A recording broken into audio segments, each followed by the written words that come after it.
What's good, everybody? What's going on? Welcome to another edition of Heart of the City.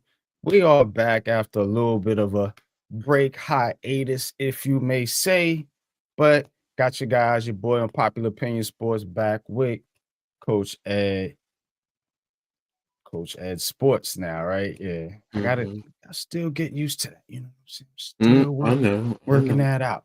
You know what I mean? But we're back in the building, man, giving you all your New York sports action, man. Got the Knicks in action tonight. Um, Going to get into the Giants, Jets, the football.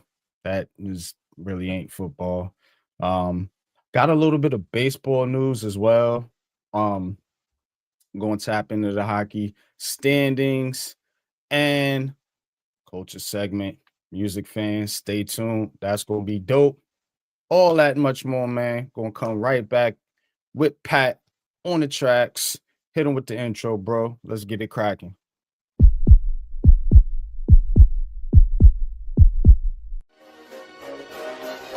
Ricey K, the Raisin Man.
Welcome, man.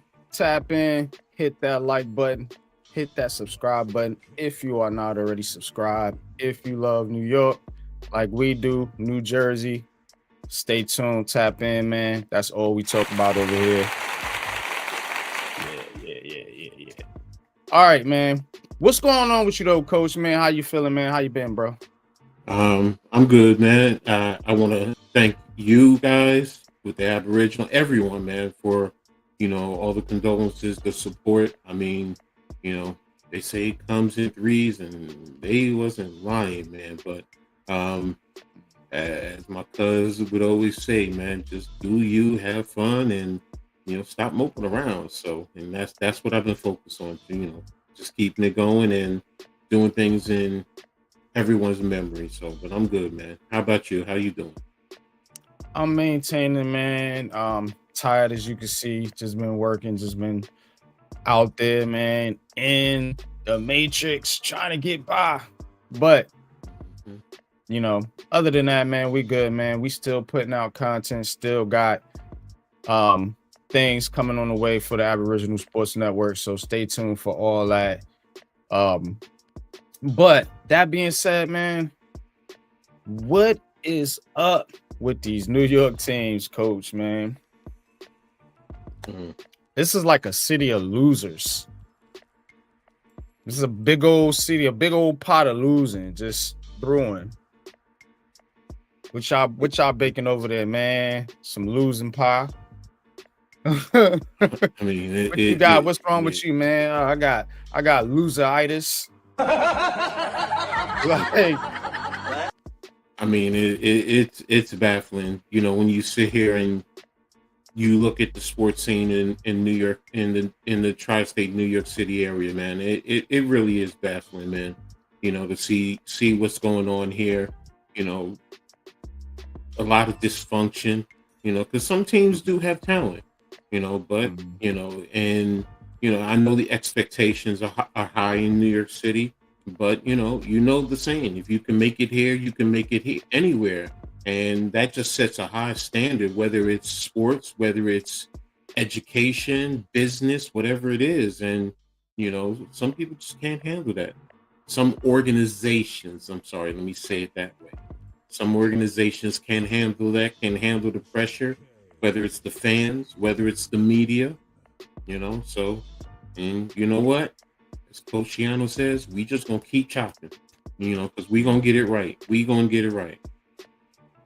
Yeah, we are going to get it right, man. But let's see what is going on, man. Let's walk these blocks, man. Let's go around the city, man, and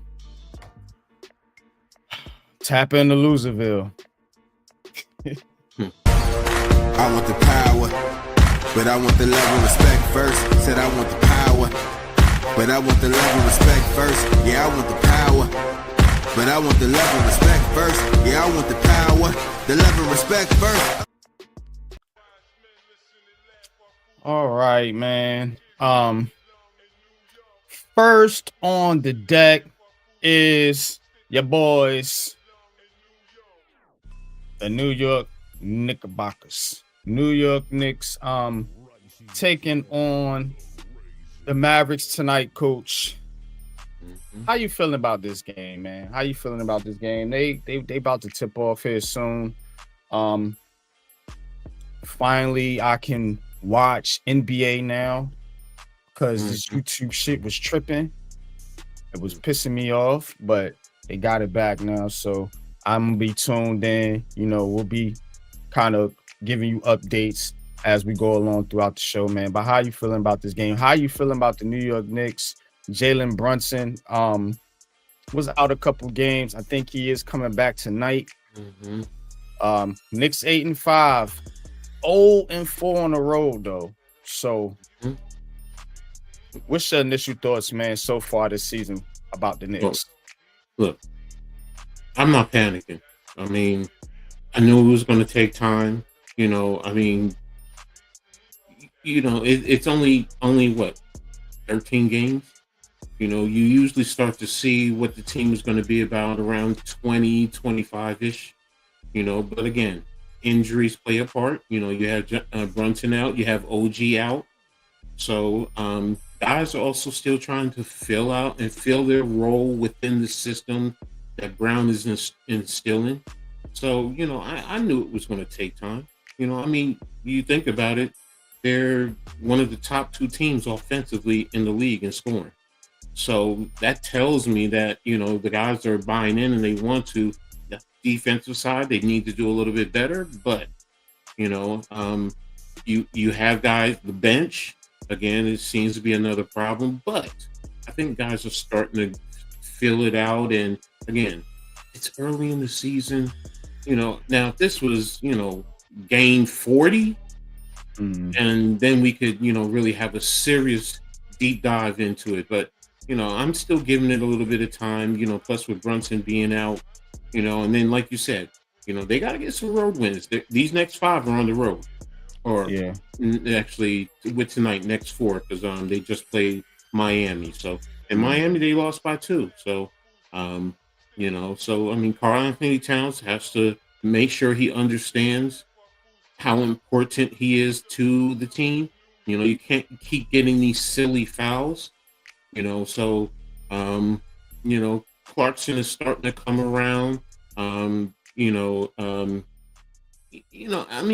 I said, one game you have going for a career high, which nobody saw, but it was needed. So, but at least that lets us know, what, he can be a key contributor.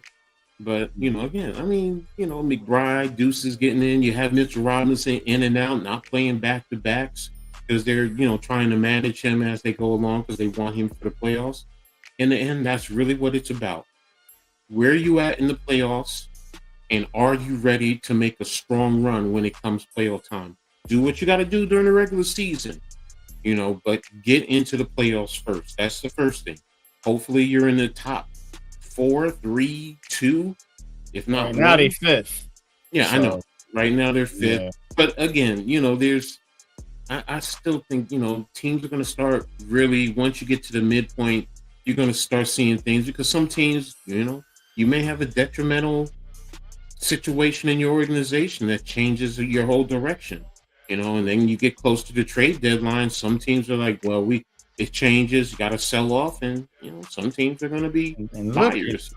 look at these Mavericks, man. I mean, Mm-hmm. good Mm-hmm. God, bro. I'm sorry, man. So Knicks playing the Mavericks tonight. No Pat, our flag. resident Maverick fan. God, dog, bro. Flag out, exim out. Anthony, no surprise. Anthony Davis is hurt. Mm-hmm. Ooh-wee. Yeah, Anthony Davis hurt. Surprise, motherfucker. Mm-hmm. Kyrie hurt. Surprise, motherfucker. Like the walking wounded. But yeah, man, Knicks got to get this one. Knicks definitely got to get this one. Mm-hmm. Against the Mavericks, like I said, 8-5, fifth in the Eastern Conference. You do got some competition over there. Yeah, exactly. Which we knew. I mean, I knew Orlando was going to be. Orlando always plays New York tough. Detroit is playing some great basketball. They're playing some phenomenal basketball. So, and they're playing with great confidence. Milwaukee, for the most part, is like right in that range. Cleveland is up and down. They just took the L to Houston. They lost. So Rockets. So it's going to be tough. It's going to be tough in the East. You got Atlanta. I mean, they're winning without Trae Young. So some games. So I mean, again, Miami is always going to be there. Chicago is starting to slack off, but they were there for a minute. So. There's your standards. Toronto again. Yeah, Toronto's playing well.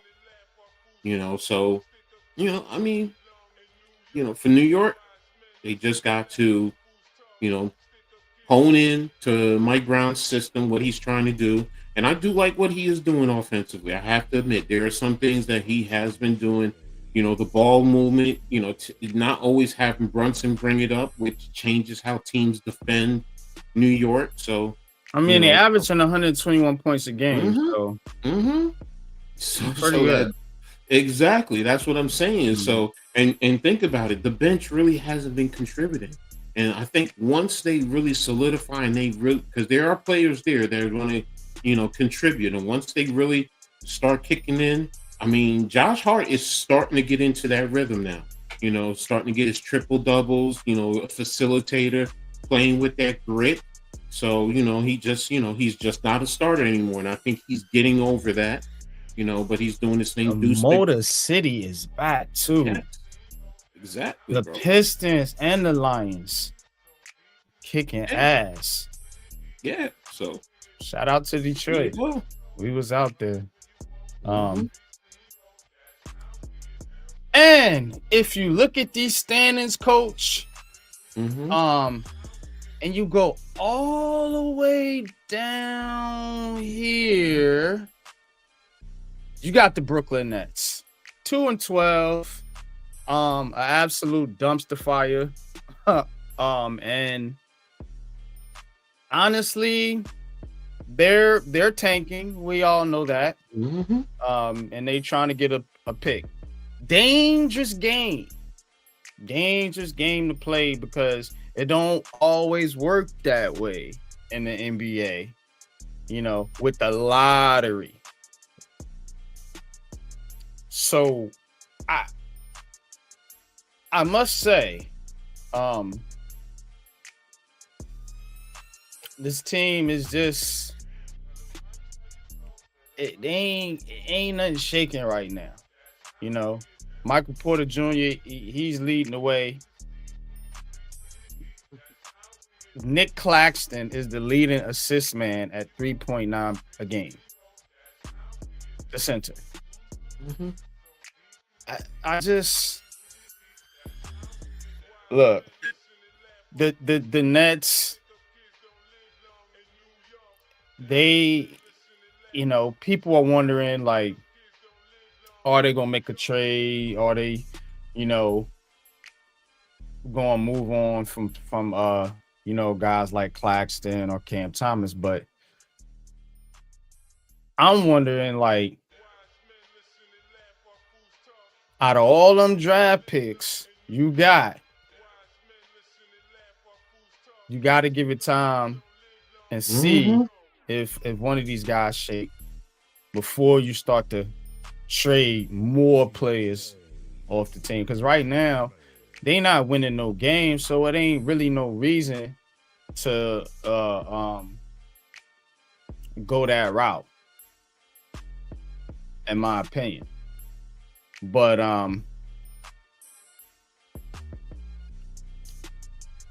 got an article here says, are the Nets playing a losing game by tanking for higher draft picks? What are your thoughts on that, Coach? The whole tanking thing and the draft pick thing in the NBA. Because remember, who got the pick last year? Dallas. Mm-hmm. No, I mean the draft lottery nowadays. I mean, no matter how they try and weigh it, it's never a guarantee. It's not like football where you have the worst record, you get number one overall. Period. Case closed. So you do have to take a chance, but I also understand why the NBA is doing that, because you don't want teams purposefully tanking. So the Nets can try, and look, I remember the Knicks that one season, the season with Zion and Ja were coming out. They had the worst record, and where did they end up picking? 3. So, like you said, it's not a guarantee. So, you just play the game. Try to develop your young talent, see what you have, and then you build off of that as best you can. So it's like I said, like for the Knicks, it's still early, and you guys have, 5 first-round draft picks. So they you're trying to see what you have and get them out there, get them used to the NBA lifestyle, the other guys out there, and again, like, see what you have in those players. So, it's just going to take some time with the Nets. So I'm with you. Don't try and tank. You just play the game and see where it goes. Yeah. But they ain't going nowhere this year, that's for sure. Mm-hmm. But again, you still got the Pacers, the Wizards. You looking at it right there. New Orleans. All these teams bad. A bunch of bad teams in the NBA. Whole bunch of them. Like I said, big old pot of losing. But Brooklyn, hey, what if you end up 5th? You could still end up 1st. So at the end of the day, it's about team building and figuring out which one of these guys that you're going to move forward with. Now don't forget those same players. Once you figure out what you have with each of them, it allows you to see they become assets, and you can trade whoever you need to at that point in time. So that is true. So I mean, again, it's still early. That's the biggest point. It's early with for the Nets, and you played what, 12 games, and I get where you're going. Yes, it's still a long season. It's not looking well, but they may start to pick up a little steam. By game 25, game 30, and your outlook. Now I get it. I get what you're saying. Yes, I get what you're saying. I'm just saying, if you end up, by the end of the season, say you end up at in the 12th spot, so you have the opportunity to at least compete for the play-in, but you're still in the lottery. And like you said, with Dallas, you still could end up with a high draft pick. But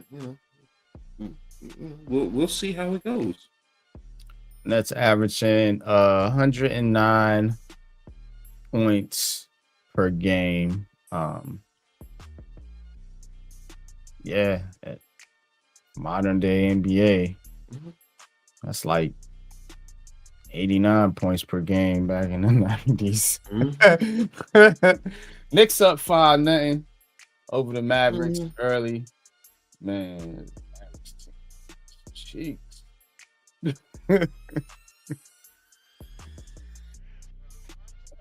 Man, offensive foul. All right, man. We'll keep you updated on that. Nets, of course, lost to the Celtics last night, not getting it done. As they never get it done. 2 wins on the season. All right, so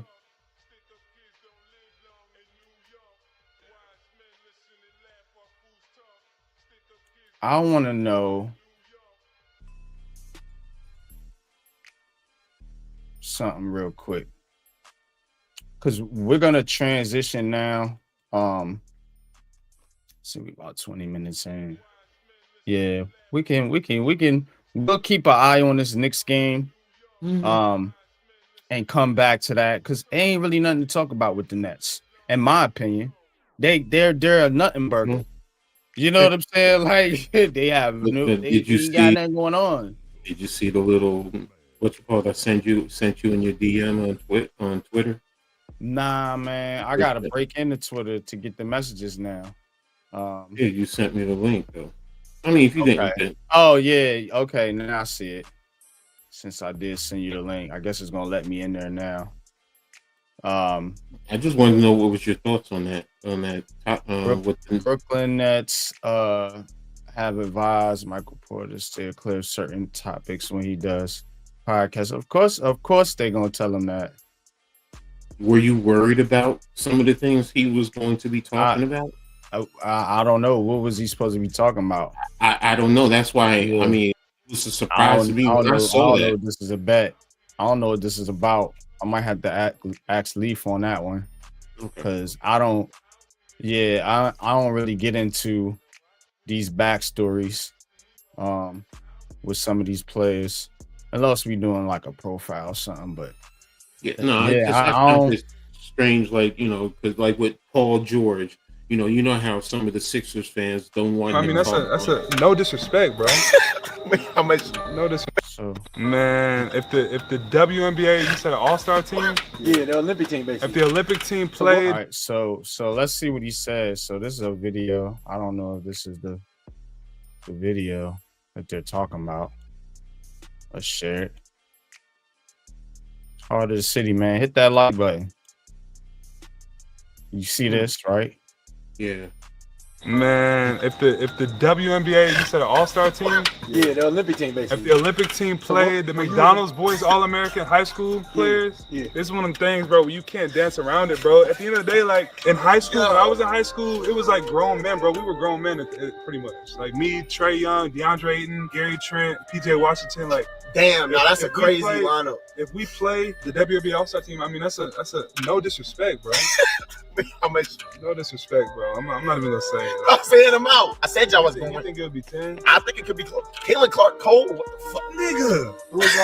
Man, if the WNBA, you said, wow. Yeah. You gotta tell him to stay away from certain subjects, man. Sorry. I you have the right to your opinion, but right. I mean, I don't know. That's not a good look for the Brooklyn Nets as an organization. Man, this whether you feel that way or not. I don't look. It ain't really bothering me per se, but I mean, I can understand how some people would take that offensive. You know what I'm saying? That's the but point. It didn't hurt my feelings. You know what I'm saying? Like, I wouldn't have been like, hey man, what you doing there? What you saying that for? You know what I'm saying? But I could see how some people would take something like that offensive. You know what I'm saying? I mean, and everybody got a camera. You know, who was the dude that leaked the footage? You know what I'm saying? Punch him in his face. You know what I'm saying? For real. See, and that's the people we need to talk about sometimes. Who be leaking these footage? This footage. If it's me, you, and Pat, and we do a video, and a video get out, one of us leaked it. That's messed up. You know what I'm saying? That's messed up. If you around somebody you supposed to trust. But nah. He won't be on the Nets probably that long. They'll probably, I mean, is this the future of the team? No, not in my opinion. You see what I'm saying? So, I mean, you can easily move on from him. Easily, you know what I'm saying? Gone, if that's the case, but they don't have nothing to move on with. You see what I'm saying? You gotta figure out which one of these young dudes gonna click. Ain't none of them really doing nothing right now. What's up, Nick? Ain't none of them doing nothing right now. So, I think some of them have potential, but I don't. Ain't nobody popping. Ain't nobody popping right now. You know what I'm saying? Yeah, I do like Clowney's potential. Noah Clowney is a player that we've talked about here on Heart of the City. But I mean, you got Drake Powell, you know, Jalen Wilson, Saraf, you know, then these younger guys, Nolan Torrey, Danny Wolf, you know, and then the first pick, Igor. I'm not impressed right now. Gonna take time. No, I get you. It's gonna take time. I'm not impressed. But since we on Twitter, let's give over and it was something I wanted to. Oh yeah, I just seen it too. I might have lost. I might have lost my place. Hold on. All right, let's go back. Let's go here for a second. See if I can find Mavericks up now 11-6 on the Knicks. Brunson is out there 0 for 2 right now.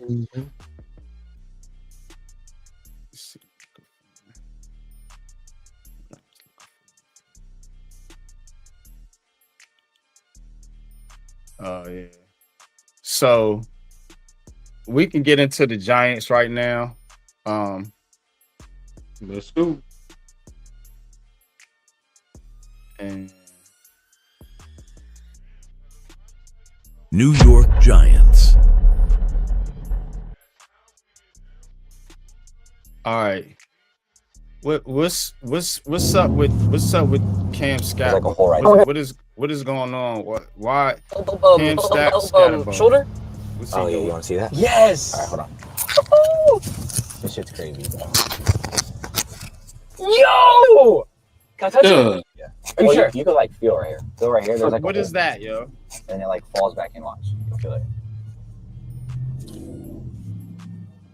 There's like a hole right there. Oh my god, I'm trapped in my finger. Yeah, it's crazy. Yo, that's insane. So like the tendon on top just tore off.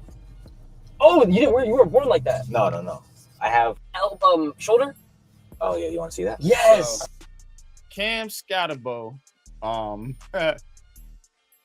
Scatterbo has been making the rounds in New York. He was on Monday Night Raw, or wrestling show, whatever. You know what I'm saying? It's kid, man. Yeah, man. This dude right here is a dude. You know what I'm saying? He's a character. You see what I'm saying? He's a character. And I don't mean that in a bad way, but you just gotta take that for what it is. He's a character. You know what I'm saying? You can say actor, you can say whatever. But he's a character though. You see what I mean? Right there, I don't know what was popping out of his Bro, I saw that. I mean, that's part of. I've never seen that before, bro. I'm gonna be. I mean, you pop it right back in like it's nothing. Yeah, I don't know about that. I mean, and then as far as Monday, I get it. Yeah, I mean, I get what he's saying. You know, he's young. He's just living his life, and mentally, he because of the injury. I get it. I get it. But still, there's just as older adults, we know the risk involved with it and the look. And then who from the Giants okayed him? Did you warn him? Look, bro, don't get him. You be in the front row, have your fun. It was Brian Dable. probably wouldn't surprise me, but seriously, that's something you gotta, look, they're probably going to want to, for PR purposes, try and create whatever. And I get it. Wrestling is hot right now, and everyone wants to get involved with it. So I just can I ask a question? Go ahead, Pat. Are we gonna make this into a thing as far as the Giants fan base with Cam Scatterbo going in the scripted Raw? It's scripted. Nothing he could have done. What he's doing now is scripted. Right. It's all scripted. Easy transition. Like you got to see the ploy. Yeah, you got to see the ploy. He's a character now. They've turned him into a character. So now he's going to be the super meathead jock. Everybody's going to laugh like, Cam Scatterbo, do you know that? And the dude's probably smart as I don't know what. He doesn't come off as a guy that's just a dumb guy. I think he's very calculated and he's very smart. Remember, he went to Arizona State. Exactly. I mean, I get that part. But you still take risks no matter what. I mean, man, he can slip and fall out the shower on that ankle. But that's my point. But you don't want to put yourself in positions to create more possibilities. Okay, coach. So they act like the dude went in the ring and did some wrestling moves. He stood out there. He pushed the dude in his chest. He opened his chest up so he can push him. And then he fell to the background when they did the little tussle type part. Like, if you want a star, this is the things that they're gonna do. I'm quite sure Jackson Dart is probably gonna be on the wrestling thing if he wins a couple of games. So embrace it. If you are a fanatic, embrace it. You know what I'm saying? All that. You got a star. I saw LT in the wrestling ring, so I get that part. But all I'm talking about is just the injury. He's injured. That and the perception. That's all I'm talking about. Just be a little bit. So perception is always reality, right? If he's injured, but this is the thing though. If he's injured, is it the overall perception that if you're injured, you shouldn't be seen anywhere doing anything? Say that. That's not what I'm saying. But that is kind of. I know that's not what you're saying. I don't want to take that and put it in your words. You know what I'm saying? In your ball court. But I'm saying the perception from individuals out there that may come at it that way is the fact that anytime somebody gets hurt and they see them doing something, an activity, they automatically, turn their nose up because, you shouldn't be out there doing this. Something can happen to you, So I think that's kind of like, it's kind of tiptoeing a line there. You know what I'm saying? Like, hey, I'm a grown man. I'm a human being. I can do what the hell I want to do. No, you're right. That is the whole thing. Now, if it's in his contract, that's something different. But I don't think being on WWE is in. I'm not talking about being on WWE. So, what I'm talking about is even if he pushed him, remember he's dealing with his ankle. This is also your balance. So anything could happen. It's scripted. But how many times have we seen guys in wrestling scripted going through whatever, and then you hear later on they tore this, they did this, they broke this because. But do you know how far along he is in his recovery? Okay, that's, you see what I'm saying? I'm just making a counter argument. No, I get all that, and I'm fine, and I know that, and he is entitled to doing whatever he wants and have fun. I'm just also, it's really what I'm saying. I'm really saying, who on the Giants did y'all speak to him? Because the Giants also have to say, I really do believe that they were notified or contacted by WWE about having him come out and being there. He sent them there. And that's my point, Pat. Why would you do that? Yeah. First of all, the perception, the organization. You have to. I'm sorry, Coach. Go ahead. I'm sorry. Go ahead. The perception right now. No, you're good. The perception right now is this organization is dysfunctional. So why create even more stupidity or stupid drama? That's what I'm getting at. It's about money. It's about notoriety. The Giants don't have anything right now but Jackson Dart, Cam Scatterbo. This helps them actually because it's going to build. You're going to have the triplets. You're going to have a triplets. They're building him into a character, a lovable character. You know what I'm saying? And they're going to make money of the fan base. You know what I'm saying? Certain people is going to love this guy's character. You know what I'm saying? I like his character, to be honest. I do too. So I don't have a problem. I think he's a good kid, and I think he's marketable. He is. The way he plays and his look, everything, he's marketable. Why do you think these streamers got him on there? He's marketable. These streamers are scripted too. They tell him, all right, we can already send this guy to your stream. You know what I'm saying? And they're the push agendas, whatever, but on some real talk, but that's another subject. But he's marketable, Coach. You gotta put him out there. I think it's smart. It's damn smart. You're getting market off this kid, and he had a torn ankle, and he's on camera flexing his ankle and everything, showing, hey, look, I'm good. Okay, that's fine. Okay, I'm sorry. No, they've got their 1-2 punch. And keep it real, they're the right color for New York. That's what they want. And they're both, they could get away with the little swag things and such. That looks terrible. That looks horrible. But okay, and Pat, on the flip side, okay, what have we seen from all this with all the media? As far as the negativity, the negativity of him doing that. What's the negative? Like, that's what I'm trying to get. Publicity has been negative on ESPN, FS1, all the national media publications. And and that's why I'm like, yo, what are they doing? Why? Because I know the wrestling, everything is scripted. I know that.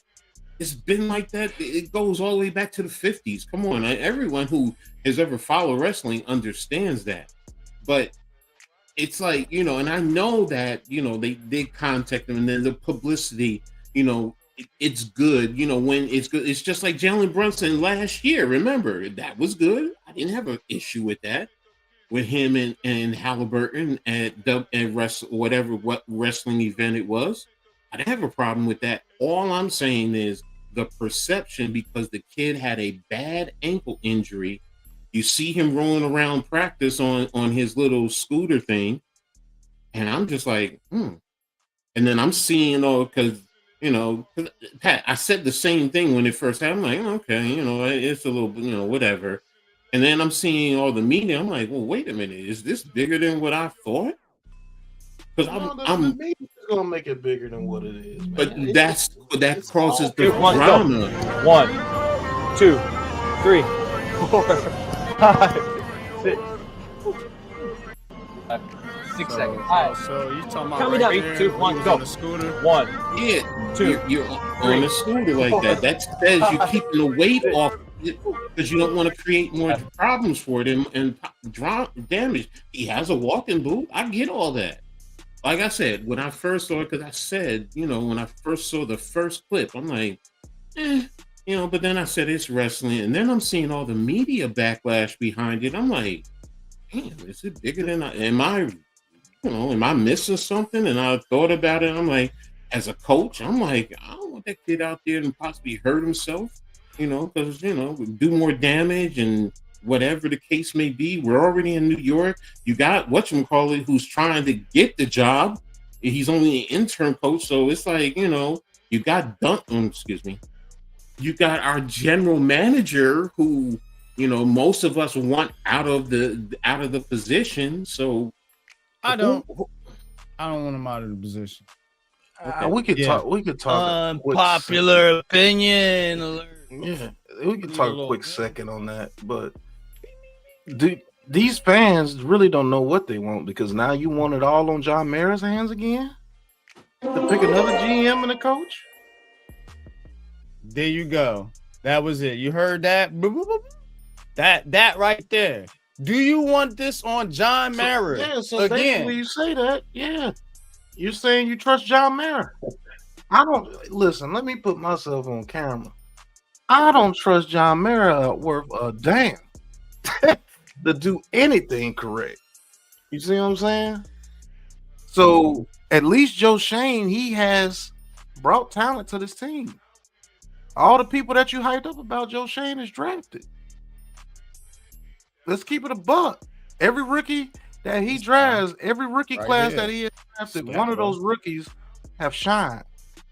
But when you keep changing things and changing schemes and changing, oh, he had 3 bad weeks, let's fire him. Oh, Abdul Carter doesn't have 10 sacks already. He's a bust, even though he's tops in pressures and quarterback hits. You don't look at that your secondary is allowing these quarterbacks to pass the ball immediately. So he has to get there in a split second. And the scheme is set for Brian Burns to go off. When you really look at the scheme, it's set for Brian Burns. But go ahead, y'all. Yeah, Scatbo. I don't think it's a distraction. You know what I'm saying? I don't think it's a distraction. But what I will say is the Giants, they got to make a decision on this coach, right? That's what we really need to talk about, because coach, you the coach. Mm-hmm. I haven't get to ask you this question yet. Who do you feel like the Giants should be looking at to bring in at coach? Because me and Pat have talked about, who we want. We talked Shakes, a couple other Giants fans about who they want. Who do you see, or who do you think they should bring in as head coach? It's kind of tricky. Who I would want is not really available. Who was that? Mike Tomlin. Mike Tomlin is. I don't want a coach who's also this, coordinator, that. I want a CEO. I want a true CEO. Someone who knows how to delegate authority, but also manage and run the organization, has a true semblance of respect. And I understand Pittsburgh fans want him out because they want to compete for championships, rightfully so. New York is not even there. They have to get that to that point. And when you look at Mike Tomlin, he hasn't had a losing season, man. Ever. He's also stable. Because think about it, the Pittsburgh Steelers have only had 3 head coaches in their existence. So that tells me the coaches who go there are there for the long term. So, I mean, this is a grown man. He knows how to inspire grown men. Pat always talks about leader of men, Mike Tomlin. Now, he's the head coach of the Pittsburgh Steelers, so let's just be real. I can't really say he's available, but that's who I would want. Everyone else, it's a crapshoot. I mean, you can take Mike McCarthy. People can poo-poo him. But when he got to Dallas, other than the last season, he was because before that they were what midline, always 8-8, 8-8, 8-8, and he's boosting them up to 12-4, 12-4, 12-4. Mm-hmm. Now he didn't get him over the hump, and you can question him in the playoff, but he's there. The Giants, what have we been complaining about? They've been a mess for over a decade. Mm-hmm. So you can make the argument for him.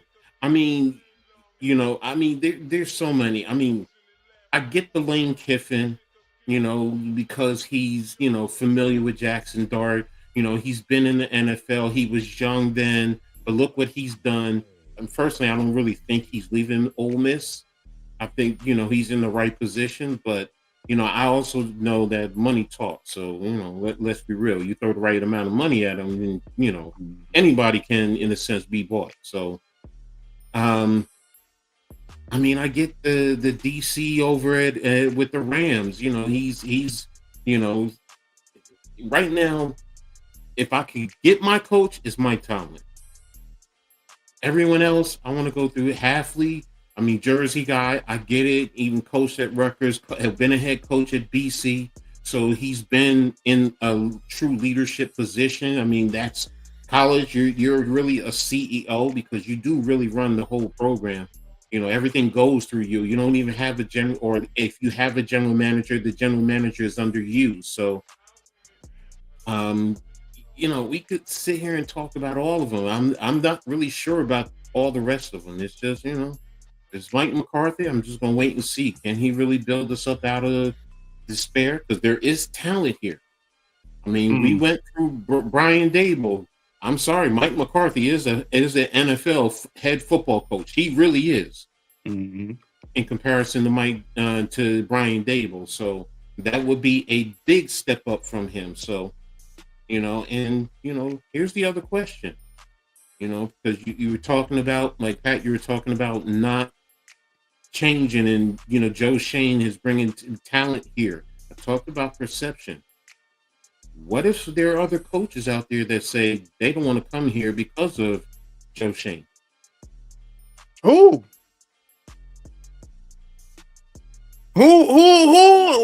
I know they say offensive because I seen the reports. Offensive coach says Giants' job is a dream job or something like that, or he would take the job right now. And I've seen others, but that's an offensive coach. You see what I'm saying? And they know Joe Shane is here. So again, what they trying to do? Are they trying to build the identity, or are they trying to appease Jackson Dart? That's what I was gonna get to. That's where you're gonna mess up. See what I'm saying? If you just hire a coach to be like, oh yeah, he can train Jackson Dart. What about the rest of the team? Bingo. What about the rest of the team? This is where this fan base is just trash, bro. You want to hire a coach specifically for a player. And what did I say? I want a CEO who can manage and delegate. Didn't they just do that with Daniel Jones? Wasn't Brian Dable brought in here to fix Daniel Jones? Come on now. So we not crazy. No, I know, and that's why I'm just like, again, you ask me who I would want. There you go. Mike Tomlin is the one that I really want. Mike Tomlin. I would love Mike Tomlin to come here, but John Mara ain't gonna do it, even if he's available. Ain't that something? I promise you, it won't happen. It would have to be a pre-agreement between the Rooneys and Maris.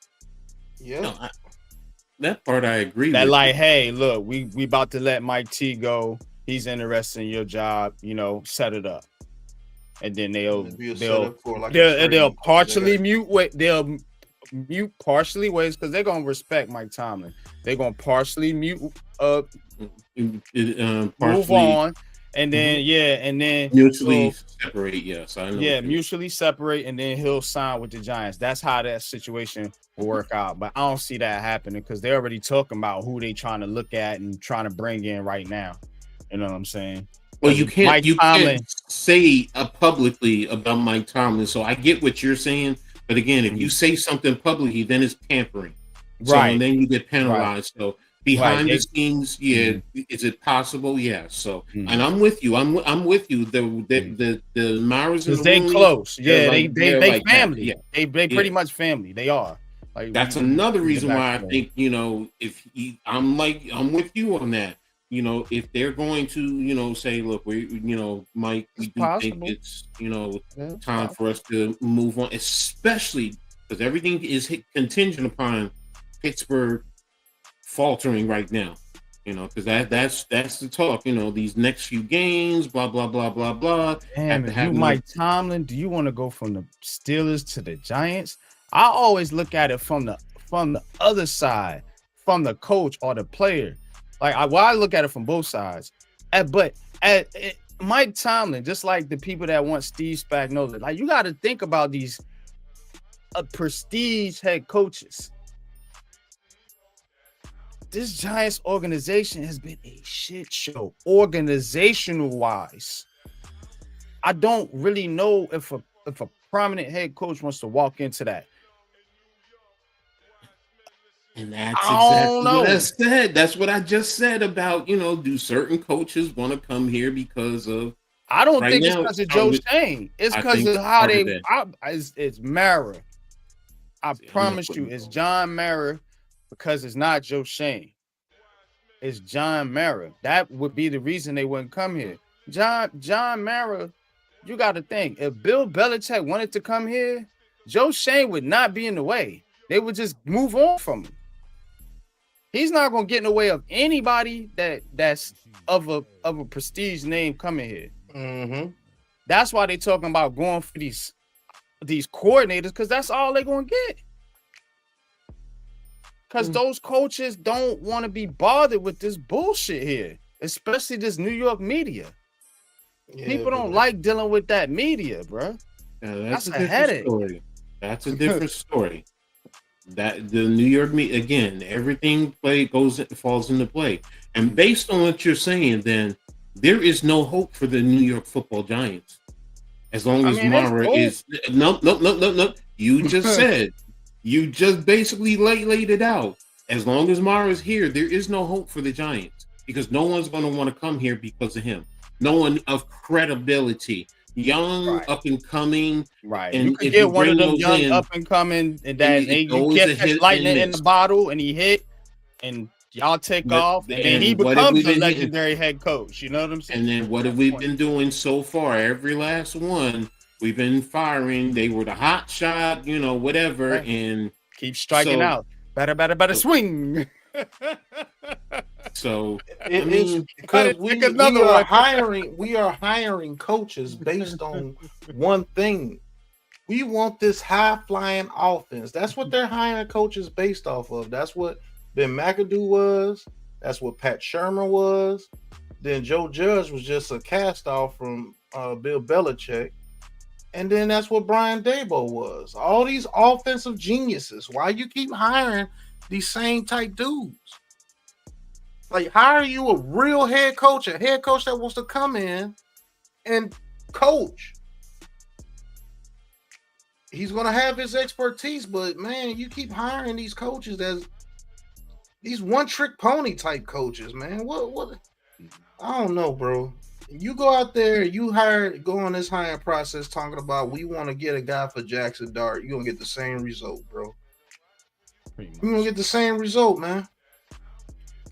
All right, let's go on to the Jets. How about that, man? Let's move on to the New York Jets, man. If you think the Giants bad, boy, you don't over there to the New York Jets and get a whiff of what they got going on, man. It's rough. New York Jets. All right, a little bit of sad news here. As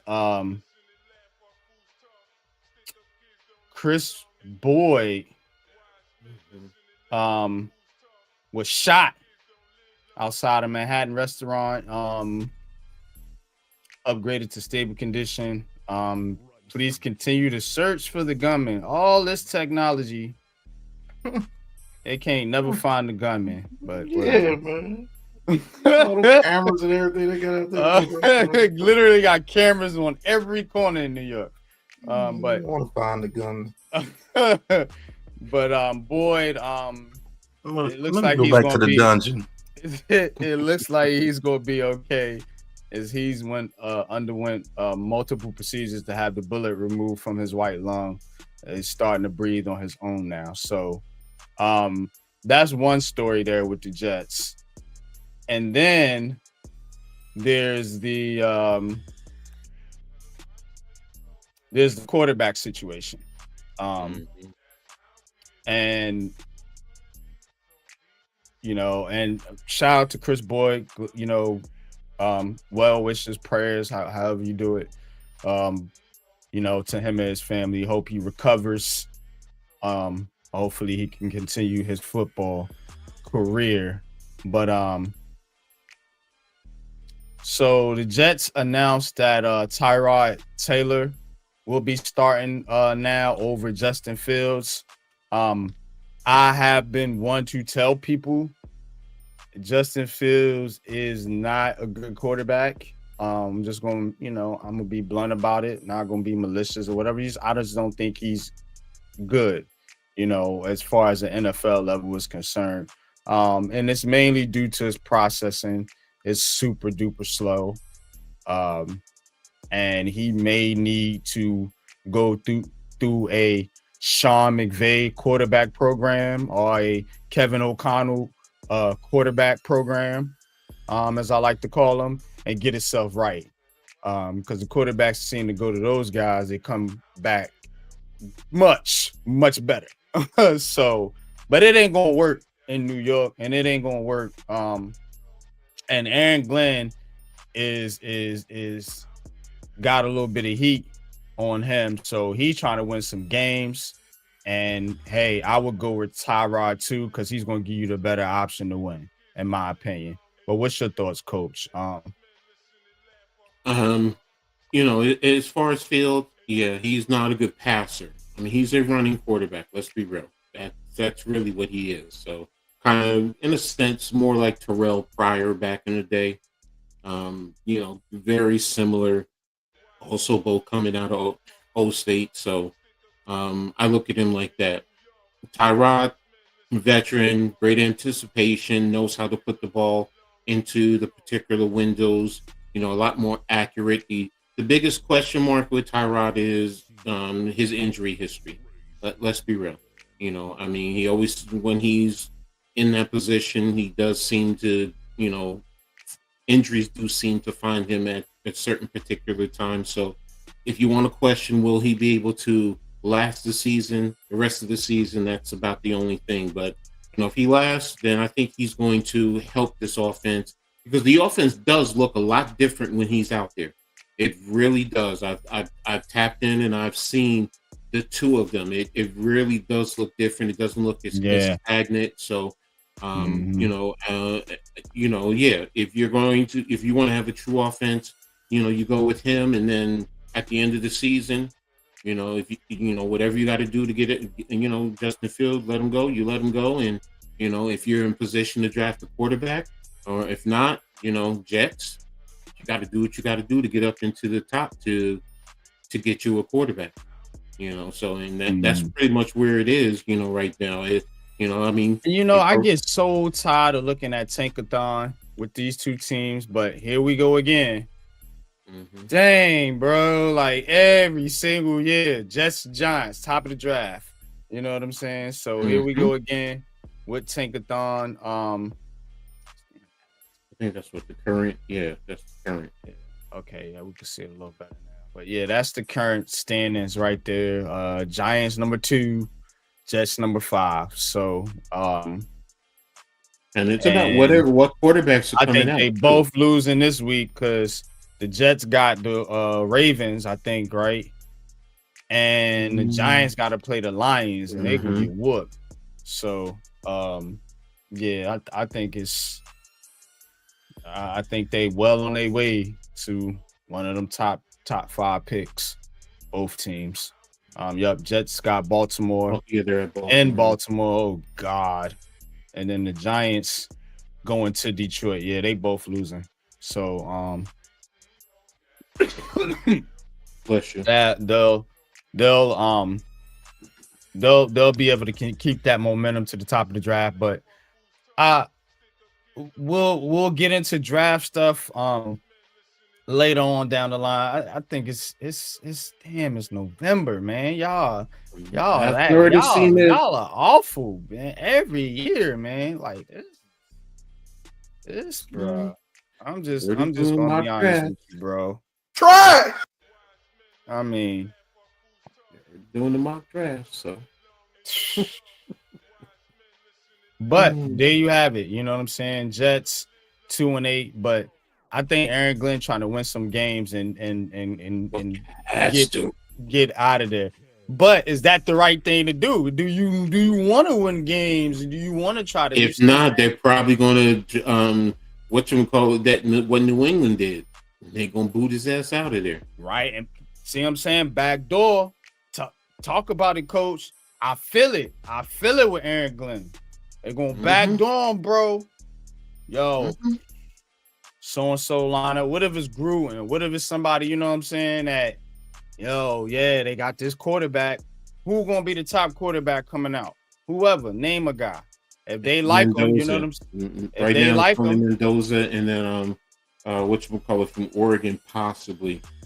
But I've also heard, and I know Ty Simpson, you know, but I've also heard they're both going back, so it may only be one. But, you know, I mean, I've heard it could be up to 4 possible first rounders because somebody may fall in love with Sellers from South Carolina if he comes out. So it's and you know what can get wacky about this? If you are say Cleveland don't like Shedeur Sanders, right? If you're the Browns, the Saints, the Jets, possibly the Raiders could move on from Geno Smith. Arizona, maybe another one. Arizona. But look at the 2 teams at the top of the draft. They have their quarterbacks. You see? That's why this is going to be the year you're going to be able to flip that pick. You better use your brain. That's why I don't know. Do you want to bring in another general manager? I don't know. Because again, they might look at that different, and maybe they want a quarterback coming out this year. Okay, and that's true, but you know, here's the other thing. All right. What have we always complained about the Giants? They don't do a clean sweep. Remember, it was, you know, with Reese and Gettleman and all this and that, and you fired the about coach. Continuity. Yeah, exactly. So firing general managers and coaches every 3 years. You're damned if you do, you're damned if you don't, whichever way you go. So bottom line, continuity. If you keep Joe Shane and Mike Kafka, I'm not saying about continuity. That's the unpopular take. But again, what is it on the other side? You don't know. No, I get all that, you know, and again, you know, if you keep Kafka, then does that also mean that here's an unpopular? What if he says he's not going to get rid of the DC? Then you keep the DC. I mean, it's a lot of what ifs. Either way, it doesn't matter. What you're saying, what I'm saying, it really doesn't matter. You know, in the big scope of things. So, you know, but whether you do have a chance to trade. You see what I'm saying? They have a chance to trade. And if you're the Jets, you know, are you going to bargain with the Giants for a trade? If you, it could, you know what? It's whether it's Tennessee, yeah, you're going to have that problem no matter. First of all, is we don't know what quarterbacks are coming out. Because if you only have one, then that means it's in Tennessee's hand, unless Tennessee is set on Bain from even like Miami. Sanders, maybe they sit. And then you got 1, 2, 3 that you're gonna have that's gonna have bargaining chips to move. But down. Again, if you have one top flight quarterback, I'm saying unless Tennessee is set on Bain, then it falls to the Giants. But you know, if Tennessee is willing to trade out, then the Giants now fall into a position that they may not be able to trade out of number 2. That's another factor because again, the first thing we have to do is who is coming out as far as quarterbacks. Now, if you have 3 or 4 quarterbacks who everyone says, yeah, they can go 1, 2, 3, as far as Mendoza, I think it's more from Oregon, and Ty Simpson, then yes, the quarterback needy teams are going to trade up, and you can do whatever you need to do. Look at the draft, the point system of the draft board, and get your king's ransom, because then that helps the Giants. Because I'm with you. I'd rather the Giants, if they're at number 2, trade back. I'm not saying trade out of the top 10, but if you can trade to 5. That's what I'm saying. You got all those teams right there: Jets, Raiders, Saints. I think Washington will win a few more games, but you could possibly have Miami. They may lose out.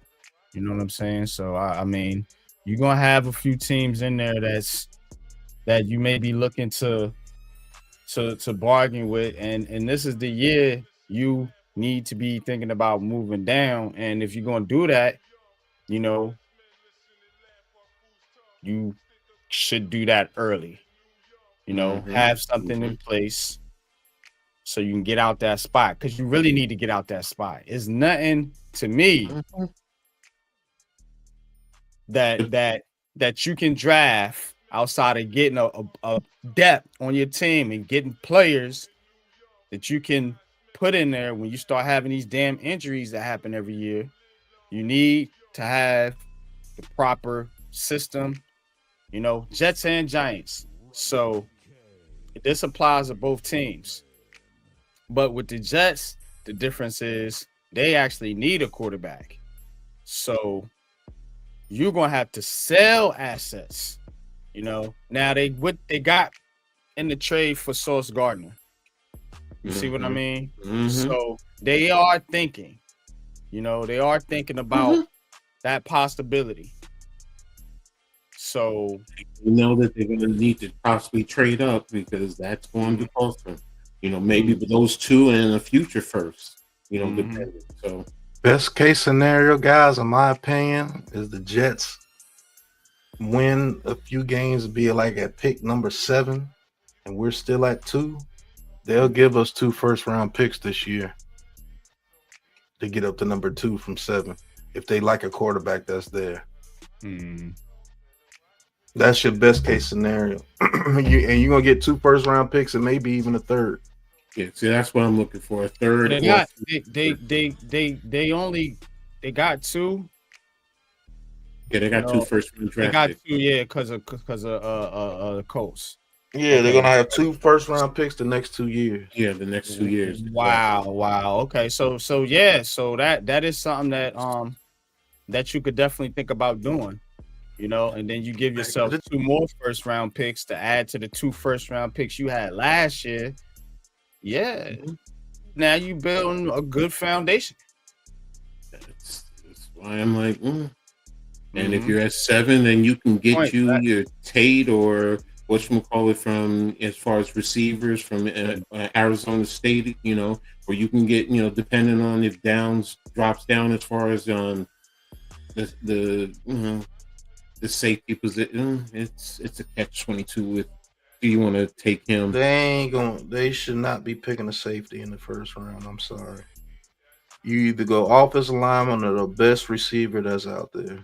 The pair of Malik Neighbors. I'm going O-line or D-line, bro. I'm gonna be honest with you. I'm going O-line with that. I'm going O-line, D-line, or linebacker. They really need to position the linebacker position this year. Now I don't know if there's any first round talents coming out in linebacker. We'll get into that later. This ain't the podcast for that, but I definitely think for the Giants, I'm gonna give you the situation for the Giants and the Jets, and then we can move on to the baseball.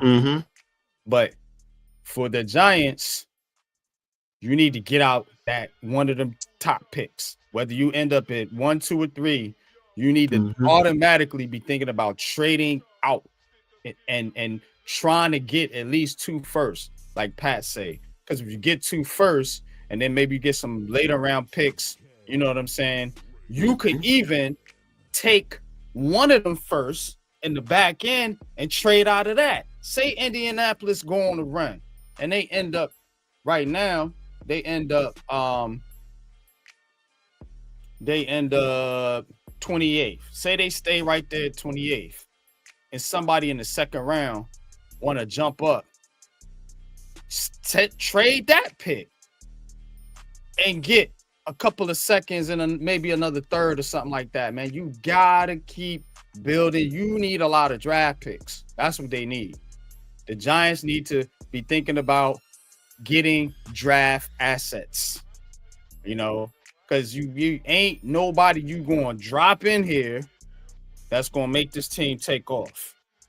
Mm-hmm. And the reason you behind and keep getting your butt whooped is in the trenches, mostly. You know what I'm saying? We've been saying that. Now you're getting pushed around on the defensive side.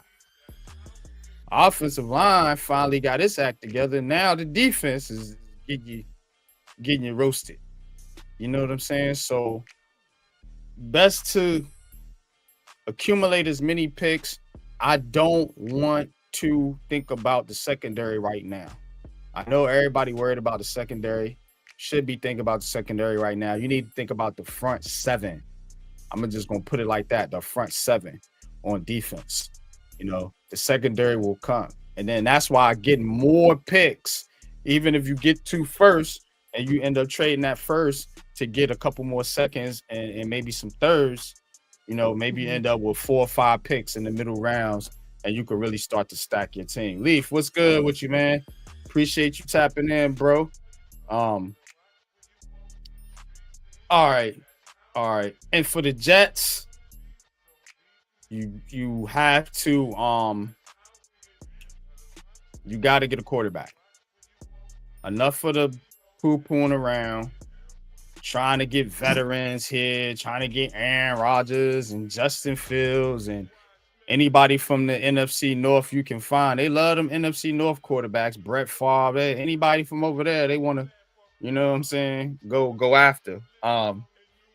But you need to go in the draft and target you a guy and let Aaron Glenn give this guy a chance to build this team.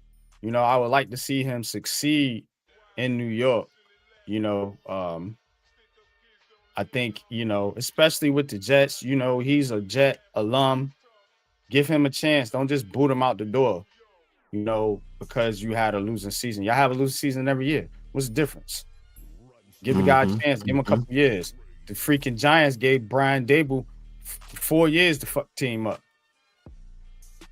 So you give Aaron Glenn 2 New York Jets. Damn. You're ready to get rid of the guy. This guy here. All right. All right. I got an article here on the Yankees that I'm going to share. First off, we'll talk. Hold up. Let me pull up one article here, and then I'm gonna duplicate it and pull up the other article that I wanna show y'all. New York Yankees. Yeah. All right. We'll start here with So Trent Grisham has signed his 1-year qualifying offer of $22.25 million. So he'll be back with the club. Says 29-year-old Grisham was one of 4 major leaguers to accept qualifying offers. Was the only one for the Yankees, of course. He hit or slashed 235, 348, and 464 in 143 games. Set new personal marks in hits, runs, homers, RBI, slugging percentage, OBS, and walks. Acquired from the Padres, part of a December 23rd trade that fitted Juan Soto for pinstripes. So they got to keep Grisham, didn't keep Soto. But I think consistent I think consistent at bats help any player during the season. I will put most of it to mental work that I put in. Grisham said during the season. So I like the move. Why not? I mean, you know what I'm saying? Like it does help to have a decent hitters, around Aaron Judge. But to me, I'm always about the pitching. And this year, man, the Yankees just played bad defense. Defensive baseball as far as errors are concerned. Just making mental mistakes in the field. So they got to get better at that, But what's your thoughts about them re-signing Grisham here? Good value piece. I mean, I don't have an issue with it either. So he fits in, and he wasn't trashed. So and you always need the depth piece anyway. One way or another, whether he's a starter and pushes someone else to the bench, or he's coming off of the bench. So I'm fine with it. And there was another. Damn, what was that?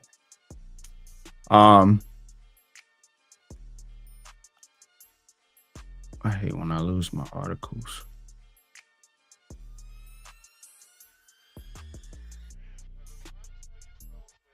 Cause they were rumored targeting a pitcher, the New York Yankees, and it was a big time rumor.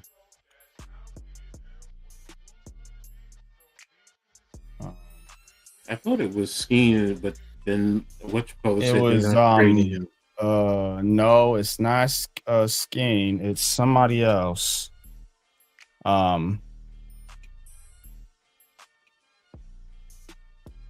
It's I can't find it right now.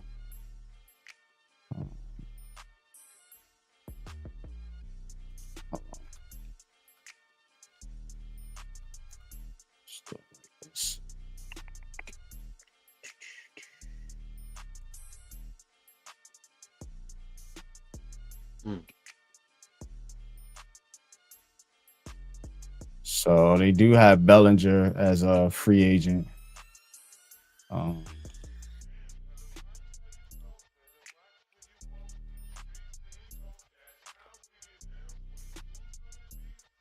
Wasn't Paul Skeens. All right. Well, I guess if I find it, I'll give it to you guys. But Knicks 49-47 right now, up over the Mavericks. Almost at halftime here, 44 seconds left in the second. Knicks trying to get off the snide on the road. Ooh, and one. Yeah, Mavericks can take the lead with a free throw.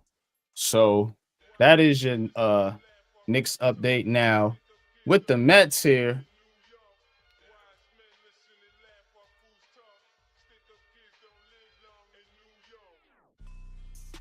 New York Yankees.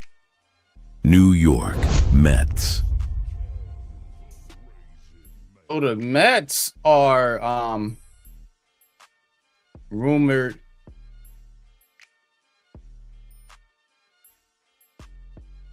and with Mike Trout. As they look for a bat to go in with Pete Alonso and Juan Soto. Mike Trout, of course, could be the answer. He would make a superstar outfit with Juan Soto. And as he gets older, he can transition to DH. Of course, that would be a big move and a big time money move. But Trout still getting it done. Slash 232, 359, 439, and 797 with 14 doubles, 26 home runs, and 64 RBIs and 130 games played. Would you go after Trout if you're the Mets? Of course, you go after Trout. Of course, you do. I mean, well, first of all, it depends on, bro. Like, yeah, like, no, how it's much not you even gonna about pay these that. dudes, You got an bro? owner that will pay. So let's be real. That's not the issue with the Mets. The issue is going to be his injury history. So, but if you're the Mets, that would be dangerous. Mm-hmm. Yeah, Can't lie man. about that, but What you think, man? That would be that's dicey, man. And he old too. Mike Trout is an older player. you're going to have to give up a lot though to get him. Mm-hmm. You really are. Mm-hmm. Yeah. So, but if you can, of course you do it. First of all, he is an East Coast guy, even though he is from South Jersey, and he grew up a Phillies fan. But you do get him if you can. So, and is he open to leaving Los Angeles? Because how many times has he turned down other offers? So, yeah. But I get it. If you can, if you're the Mets, if you can, yes, you do take a shot and go and try and get him. And the Mets will pay. Come on, bro. You know that. They have the owner who's not afraid to pay, to spend money. Mm-hmm. So there it is. I found the article for the Yankees. It's this guy right here. Tariq Skubal. So Tariq Skubal, the Tigers left-hander, one of the popular names being tossed at last week's GM meetings in Vegas. He won his second straight American League Cy Young Award. Tigers face a dilemma. Skubal is set to be a free agent after 2026 and has not shown interest in signing a long-term contract extension before then. So, do the Tigers trade Skubal now? Guarantee they don't watch him walk without getting any trade compensation. Said the Tigers will listen to offers. And if they get that overwhelming offer, which they will, they'll have no choice but to trade him. So this is what the Athletics' Jim Bowden is reporting. Of course, the major players: Yankees, Blue Jays, Red Sox, Giants, and the Dodgers. Freaking Dodgers. God, I'm so sick of them. I'm so sick of them.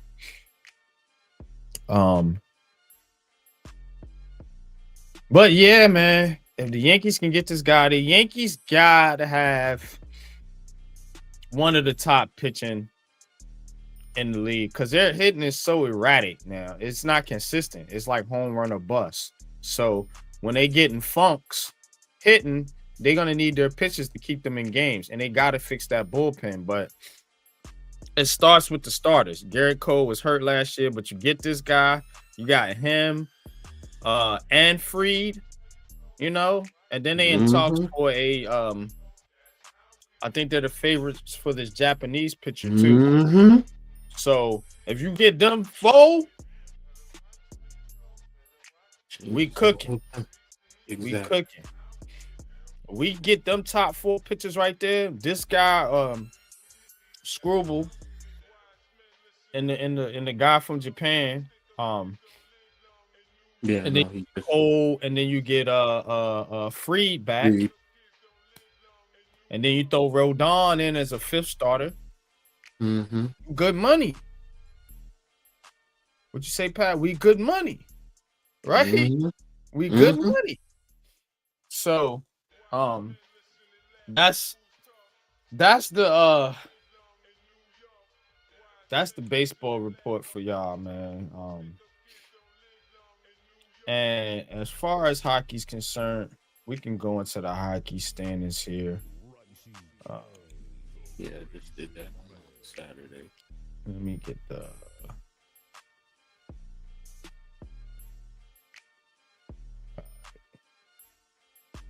So, Devils are up there, man. Jersey Devils right now, 27 points. They dropped. 13-5. Let's see. No games tonight. For the locals. So, everybody off tonight, but you got the Islanders 20 points. What was that? They're fifth. Yeah, the fifth. Yeah, and then 6, 7, 8, 9, 10, 11, 12. Down here's the Rangers. This Rangers team starting to piss me off too. These New York teams, man, they stink. They stink.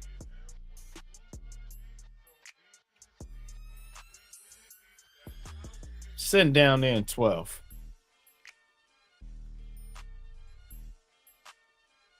Come on, man. Come on, man. Y'all gotta do better than this.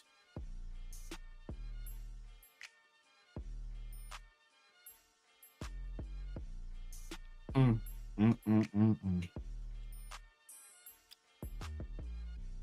right, man. Oh shit, I need to put. All right, so I'm giving you a list here, Pat. In the private chat. If you can get images for it, cool. If not, don't worry about it. We'll just talk for this culture segment. So we're gonna get into culture here. And because these hockey teams are losers, these football teams are losers, and the basketball teams are too.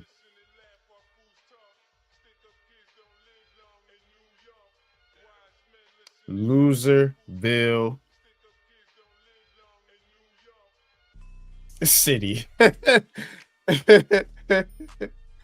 What you think though, Coach, man?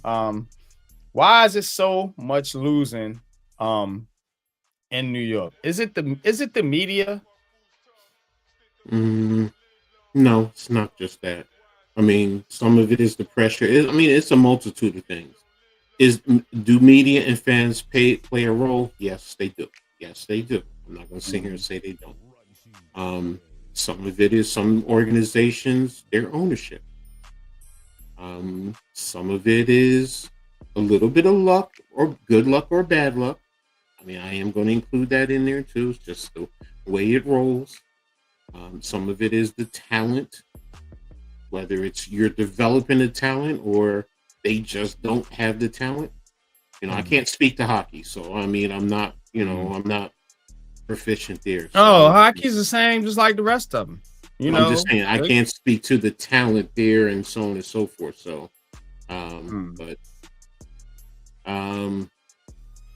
that's, I mean, right now it's just the luck of it. I mean, I think it's happened to every major market one way or another. I mean, there was a point in time Los Angeles was the same way. I mean, it's just we've had our ups and now we're in the downs. And it's been one thing you will never get in sports is where it's like this consistently for a long period of time for a city. I'm talking about a city. I'm not talking about one particular team. So you're always going to have the ups and downs. That's just what it is. And it's now we hate it because it's been a while for us, especially when you look at the football aspect of it. Giants last since 2012, 2013, if you want to say the truth. And the Jets 2010. Wait, when did they go to the AFC? The playoffs? That was 09 with Rex. I'm talking about with Rex Ryan. Yeah, it was 09, 010. Yeah. So we're starved. That's the last time they was in the playoffs, wasn't it? See, that's the thing though. When you don't have it as a fan base, you get starved. and you just want to get satisfied. Once you get that one 2011. That was the last playoff game. Think about me as a Liberty fan. When they finally won that championship, now it's just yeah. So, I mean, that's really what it boils down to. I mean, we're fans. We're fickle. Let's be brutally honest. We are. We're fickle. I mean, and that's just the reality of it. We don't have anything, and we invest our emotions. Yeah, some of us are investing our personal hard-earned money. So you just want to see a return on your investment. That's really what it boils down to. So, damn. Yeah. Yeah, that was damn that. Ooh wee, that's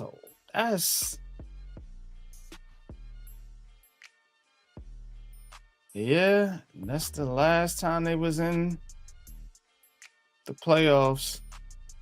Oh my god. Jeez. Well, Knicks up 52-50 at half. And we about to get into culture. At least New York got culture. They don't got good sports teams, that's for sure. Suck.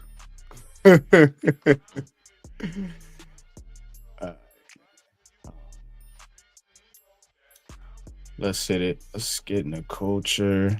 Let me take this off the screen. All right. We're going to do this week, man. We're going to do top male artists from groups. Yeah, top male groups from New York, Jersey. Now, I had to put a different spin on this one because my brother, he more of soul, love you. No, it was more. You know what I'm saying? Vocalist, smooth. It's not just smooth. Think about what I got in there. I was in the hip hop era, rap, hard rap, whatever you want to call it. So put a different spin on this one. And there's some honorable mentions in there too. Man, come on, man. It's New York, man. We love music. So that being said, man, let's get into our culture segment here, man. Let's do this, man. Let's knock this one out. Finish strong.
All right, man. Let's do this, man. Let's get into our top 5 male groups or men groups, whatever, from your era, my era, your man's era, your mom's era. No, let me stop. But I'm gonna let you get it in, coach. You know, you have this excellent, well put together list of groups, man, from New York, Jersey area. I'm gonna let you kick it off, man. All right. Showing what it's about, bro. Showing what it's about, bro. Now, my groupings are diverse. Now, I didn't include hip hop because I was just mainly focusing on vocalists, people who could sing, that type of artistry. So, keep in mind, and it has a wide range. So, it's not what some of you may think. So, but with that being said, yo, Pat, kick it to number 5. Kick it. Number 5. Number 5 is a group called Living Color. I mean, they were formed in 1984 while I was in high school, man. So, 4-band group. I mean, they, took music that was heavy metal, because I am a metalhead. I have always been. They incorporated, some jazz aspect of it, P-Funk.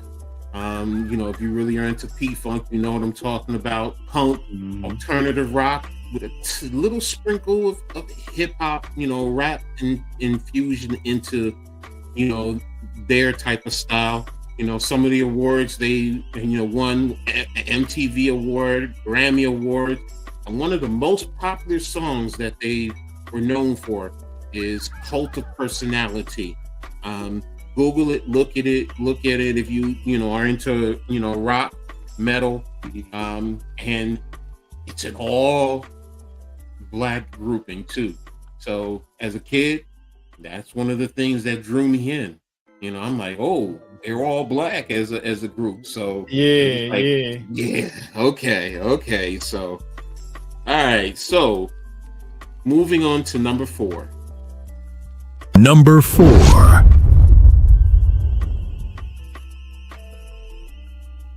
Before I let you go, and No Diggity, No Doubt. I mean, that's the shit, yeah, right there. if you know Blackstreet, so, and they were just that group at that time, especially with No Diggity. No Diggity was even ranked number 91 in Rolling Stones and MVT at a time. So, in 96, on the Billboard Top 100, it even hit number 1. So it was that type of feel for it. I mean, they won Grammy Awards, and I mean, Teddy Riley. I mean, come on, he was a master, in terms of that. And I mean, you even had one of my favorite singing artists, Dave Hollister, who was a part of the group. So, Dave Hollister, that brother can sing. So, Blackstreet, and they also collectively, so they had New York City, as well as some of their members were from Paterson, New Jersey. So they incorporated both aspects of it. So there you have it. Number 4, Blackstreet. Let's move on to number 3. Number 3. Man, I'm taking it way back, man. Really, when I was young, from Jersey City, New Jersey, where they were from. Kool and the Gang. I mean, Jungle Boogie, Ladies Night, Too Hot for Ladies, Joanna, Celebration. They even still play that today. Celebrate good times, come on. So, that's the old jazz right there, boy. Exactly. Yeah. So, look at the awards list: Grammy, American Music, Music Business, New Jersey Hall of Fame, Soul Train Award, and a Hollywood Walk of Fame. I mean, come on, man. Back in the day, yeah, and TJ, the lead artist. Let's see, he's back in the back right there under the cool with the blue shirt. He was always the lead one, but yeah, he was out there really putting it down for it. So yeah, Kool in the Gang comes in at number 3 for me. So let's move on to number 2. Number 2. Another Teddy Riley group. Come on, man. Guy? Yeah. Come on. Teddy Riley, Aaron Holmes, Crazy Legs, Damon Hall. Man, come on, man. I mean, songs like I Like, Let's Chill, Groovy, Teddy's Jam, Spend the Night. I mean, they was even in the movies, man. Don't forget. They was in New Jack City. Most people don't realize that. You know, their soundtrack was in New Jack City. I mean, they was a Soul Train Award nomination. They did get that. I do think they got jacked because they should have won some awards. But they was it. I mean, and they always had the swag, the look. I mean, look at the high top. Come on, man. Come on. They had everything back in the day. And Aaron, yo, man, you talking about a dude that can sing? I mean, he had the strong vocals, had a great range. I mean, has. I mean, that brother can really throw down. Even when he went solo with his own, I mean, I was like, yo, this is a brother that really, I'm like, man, he should be considered. And I think he's always been one of the underrated. But, you know, Teddy Riley did his thing with Guy when they first came out. So there you have it at number 2. So moving on to number 1, and a surprise, I know. Number 1.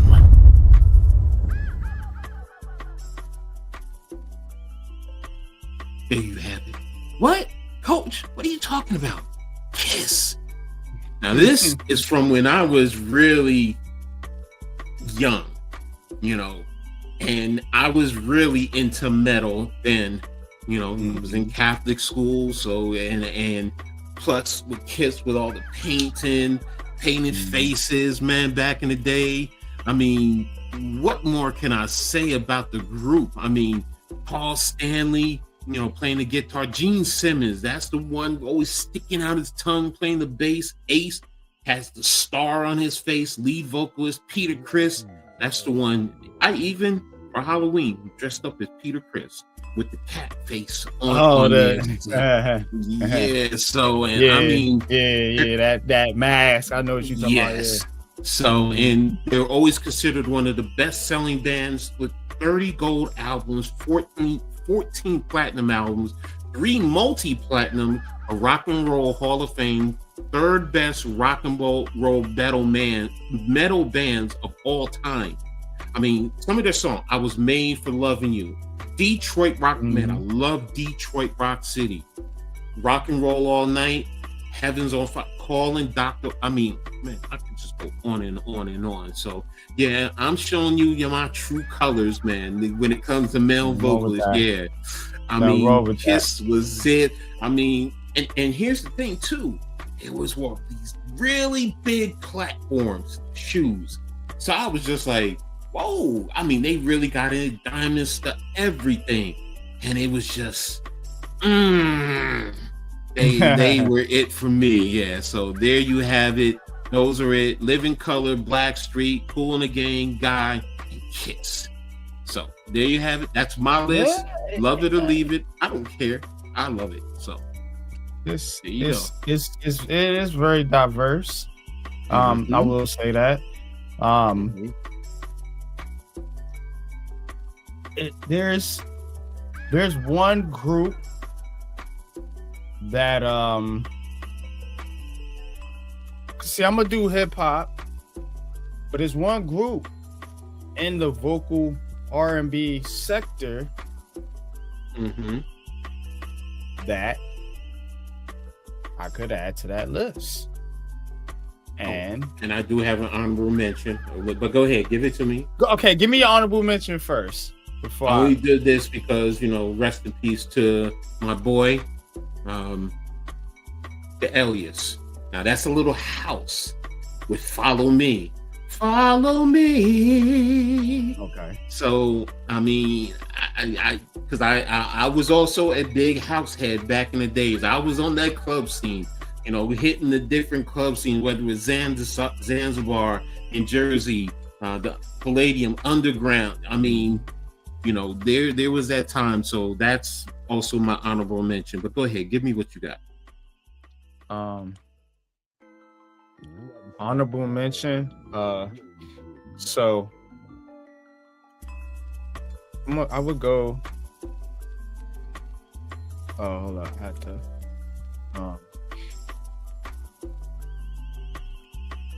You remember Soul for Real? Candy Rain? Yeah. Those guys. Yeah. They were cool. Yeah. So for real. There they go. Can't play the video, but Candy Rain. That's the. That's a good one. Candy Rain. All right. So, getting into my list.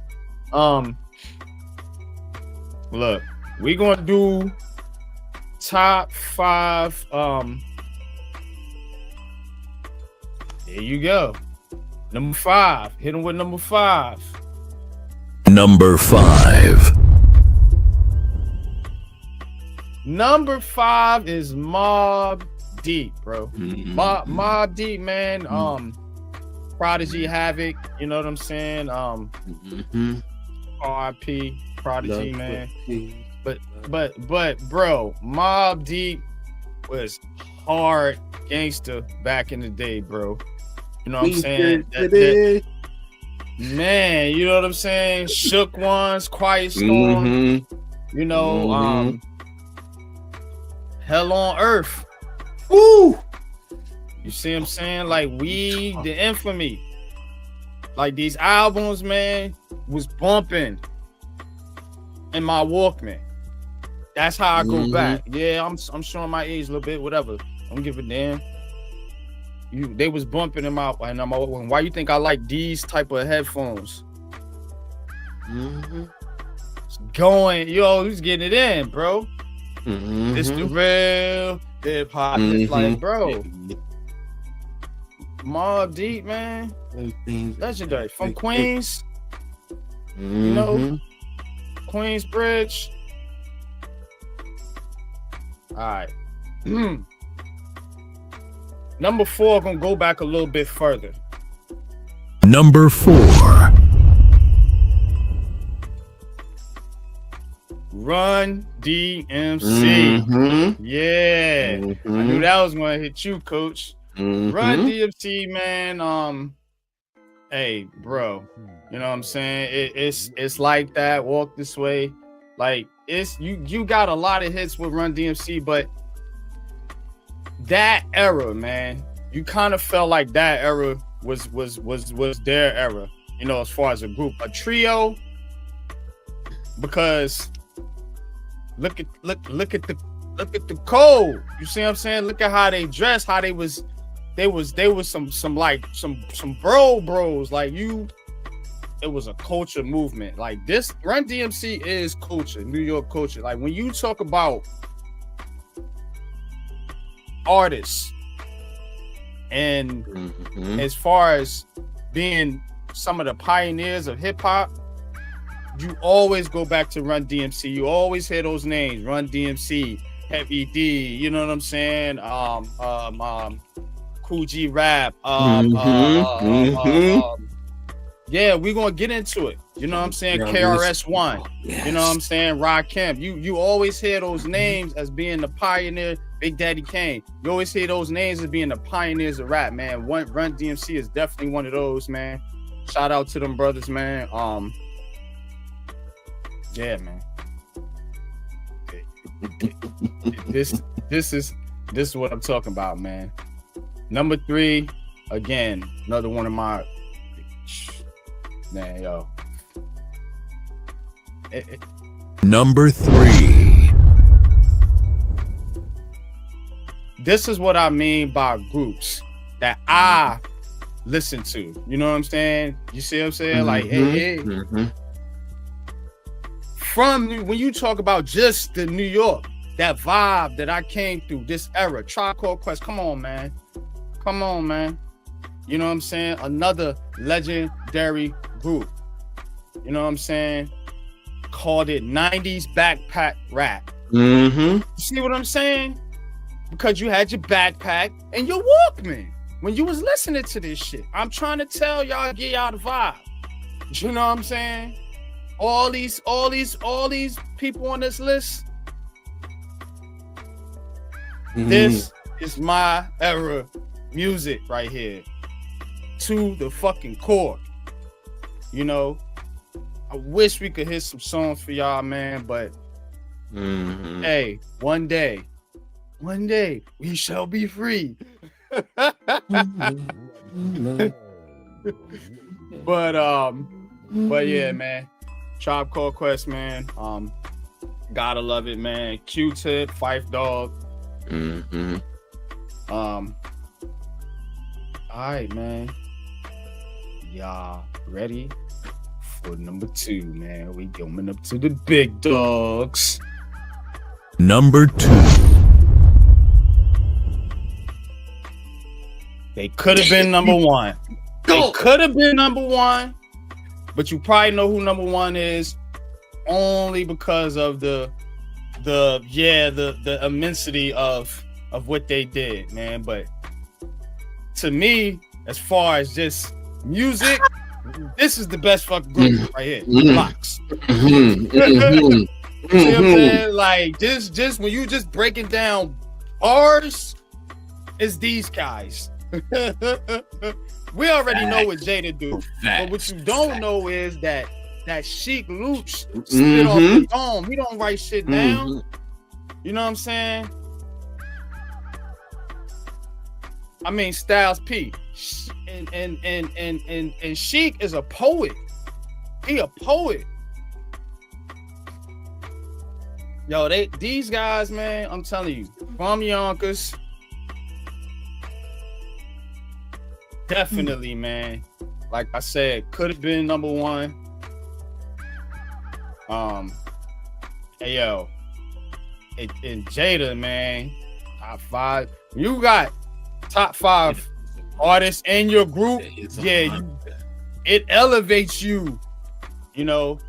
But Styles and Sheiks ain't no slouch. Don't get it twisted. I fucking love Styles, bro. Yeah. Another headset nigga. But all right. Number 1.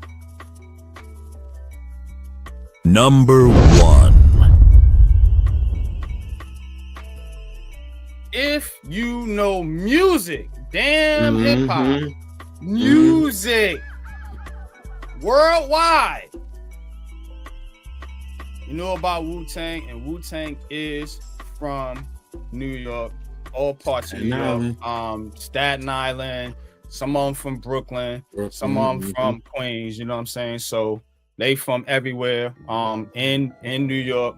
And look, man, legendary group. Legendary. That's what I'm saying. These guys were worldwide, you know. So, and that's the only reason they get the nod over the lot. Because like I said, if you just put music against music, it's a hard argument there. I'm gonna have to go with Sheik, Styles, and all them. You know what I'm saying? But it's a group, you know, because you made it specific. This is group, about the group. Ain't no I and team, you know what I'm saying? Jada Kiss. You know what I'm saying? So as a group, they get the nod. You know what I'm saying?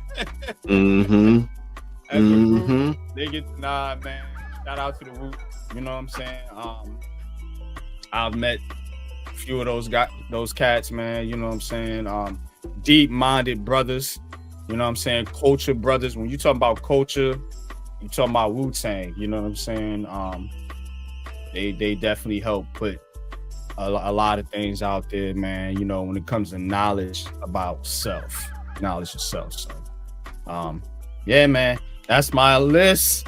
Like I said, It ain't the, you know what I'm saying, variety like Coach had, but it's what speaks to me and speaks to my era, which is the hip hop era, the greatest era ever in hip hop. Y'all new niggas get out. Shit, that shit is not fucking. But anyway. R.I.P. ODB.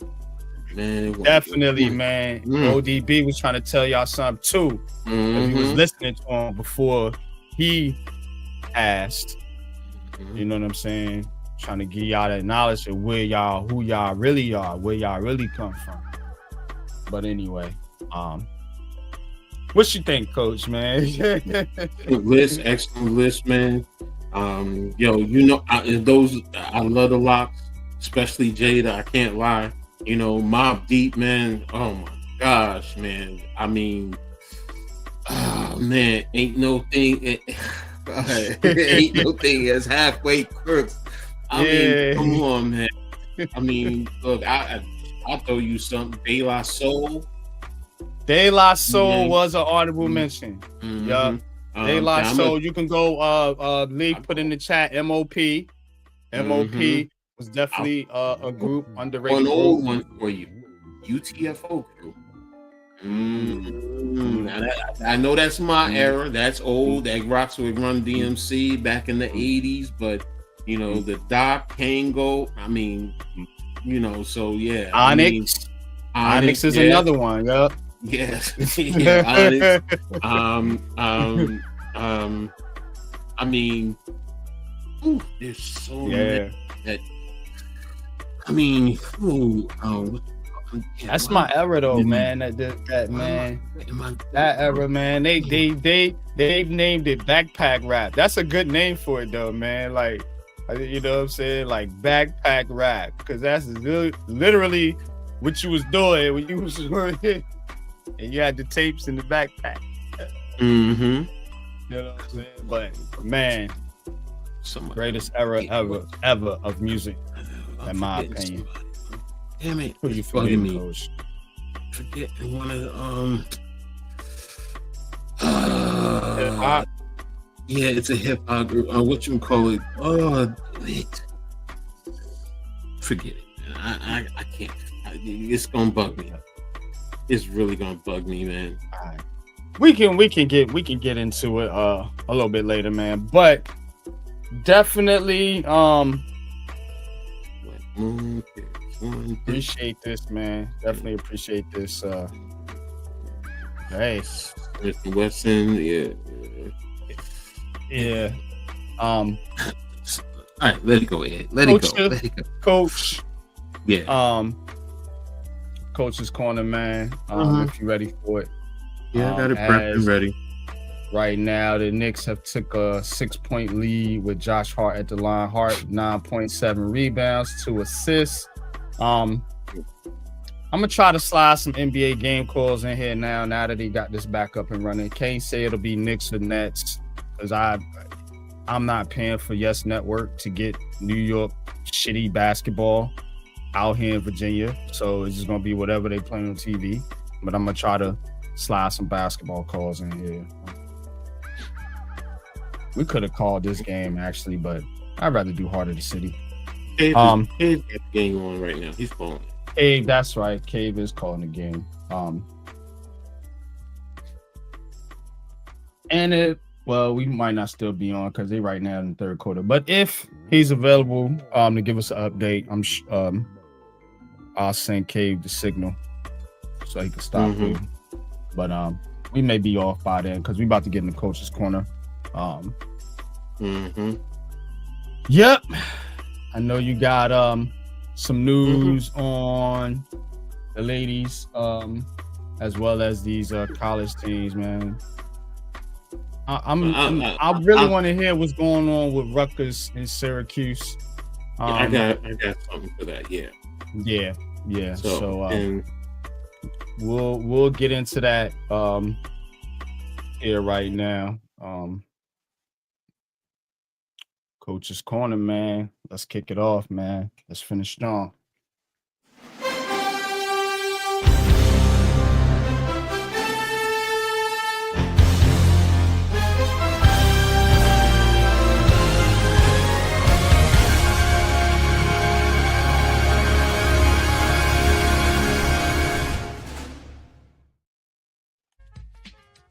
appreciate everyone. Thank you for being here. I'm going to start out with Coach's Corner. I'm going to starting out with Syracuse. So to get right into it, I'm going to get right through this real as quick as possible. I'm going to start with football, but I'm also going to give you football, basketball, and women's basketball with Syracuse. So starting with the football, they're actually coming off a bye, so it's really not too much to report. I mean, the previous week, they had a big loss to Miami. They lost 38-10. They're now standing at 3-7 overall, 1-6 in the ACC. So it's not looking good for them. Next game coming up is Saturday. They're traveling to South Bend, Indiana, to face number 10 Notre Dame. So there you have it. In basketball news, they just yesterday defeated the Monmouth Hawks 78-74. That moves them to 4-0 on the season. So they're doing okay, starting to work things. Yesterday, they were led in scoring by Donnie Freeman with 18 points. The new phenom freshman Keon Anthony, son of Carmelo Anthony, he contributed 7 points on 2 of 9 shooting. So still filling his game out. Next up, they're actually traveling to Las Vegas to participate in the Players Era Festival. They're going to face Houston on Monday, which is one of the top programs in the country, and then also Kansas on Tuesday. So Monday and Tuesday, they'll have 2 games, and I'll have an update on how they did in those 2 games next week. Now, in women's basketball, the Lady Orange played host to Wagner this past Sunday. Wagner is actually from Staten Island. Now, they did dominate them, coming away with the victory 78-29. When they say BTA, yeah, that was BTA. Now, Layla Filia led the Lady Orange with 15 points, and they also have moved to 4-0 on the season. So now their next game is against Utah. They're playing Friday, and they're going to be in Connecticut. So, I'm looking forward to that. That's going to be a step up in competition. So, in terms of Utah being one of the power conference. So let's see how they do. So with that, I'm going to go ahead and move on to the New Jersey, New York Tri-State Legends. Now, with that, I'm going to be talking about Felipe Lopez. For those of you who remember, yes, he was a kid. He moved to New York City at 14, and he was playing basketball at Rice High School. He was one of the highly touted high school players coming out of New York. Nasty, coach. Nasty, bro. I remember him. He was nasty. Yes. He was recruited to play for St. John's University right here in New York. During his freshman season, he was averaging 17.8 points, earned all Big East rookie team and third team all Big East. So remember, it's a rookie team and then the all Big East. His senior season, he averaged 17.6, earned all Big East first team, finished his career with 1,927 points for 4th in St. John's history. He was drafted in the first round in 98 by the San Antonio Spurs, but then was traded to the Vancouver Grizzlies. Yes, the Grizzlies were in Vancouver before they ended in Memphis. He played 4 years in the NBA for the Grizzlies, the Washington Wizards, and the Minnesota Timberwolves. But he also moved on to play internationally, so did very well internationally. He won 2 times third team All Big East, the Haggerty Award winner in college, Mr. Basketball USA, Gatorade National Player of the Year, McDonald's All-American, 2-time first team Parade All-American, second team Parade All-American. Now his NBA stats, 5.8 points per game, 2.4 rebounds, and 1 assist per game. So there you have it, one of our legends from right here in New York City. So now I'm going to move on to Princeton and the Princeton Den. Now, getting into that, I'm going to start with the women's field hockey. They actually defeated Syracuse 2-1 on Sunday. With that win, they advanced to the Final Four of field hockey. So they're one of the last 4 standing. They're going to face fellow Ivy Leaguer Harvard for a chance to go on to the championship. Now, the game is going to be played down in Duke University, so hopefully they'll do well, and we'll have a better another update next week. Moving on to football for Princeton. Unfortunately, they've lost their fourth straight in the game in a row to Yale University on Saturday, 13-10. Now, the loss drops them 3-6, 2-4 in Ivy League play. They play their final game of the season Saturday in Philly versus UPenn, University of Pennsylvania. So hopefully they'll at least get that W. In men's basketball, they fell yesterday to Iona College, another New York City team, 89-69, and they're standing at 2-3 on the season. Now, Dalen Davis led the Tigers with 15 points, and tomorrow they're going to be hosting Northeastern down in Princeton. So hopefully they'll be able to even their record. For the women, they lost their first game of the season, 84-68, to the number 4 ranked team in the country, the Maryland Terrapins. This loss was the first one for Princeton, so they stand now at 2-1 on the season. Fadima Tall, she's been named the Ivy League Player of the Week. It's the first time that she's earned the honor. She's been averaging 17 points, 8 rebounds, and 4 steals in her games last week for the Tigers to win the award.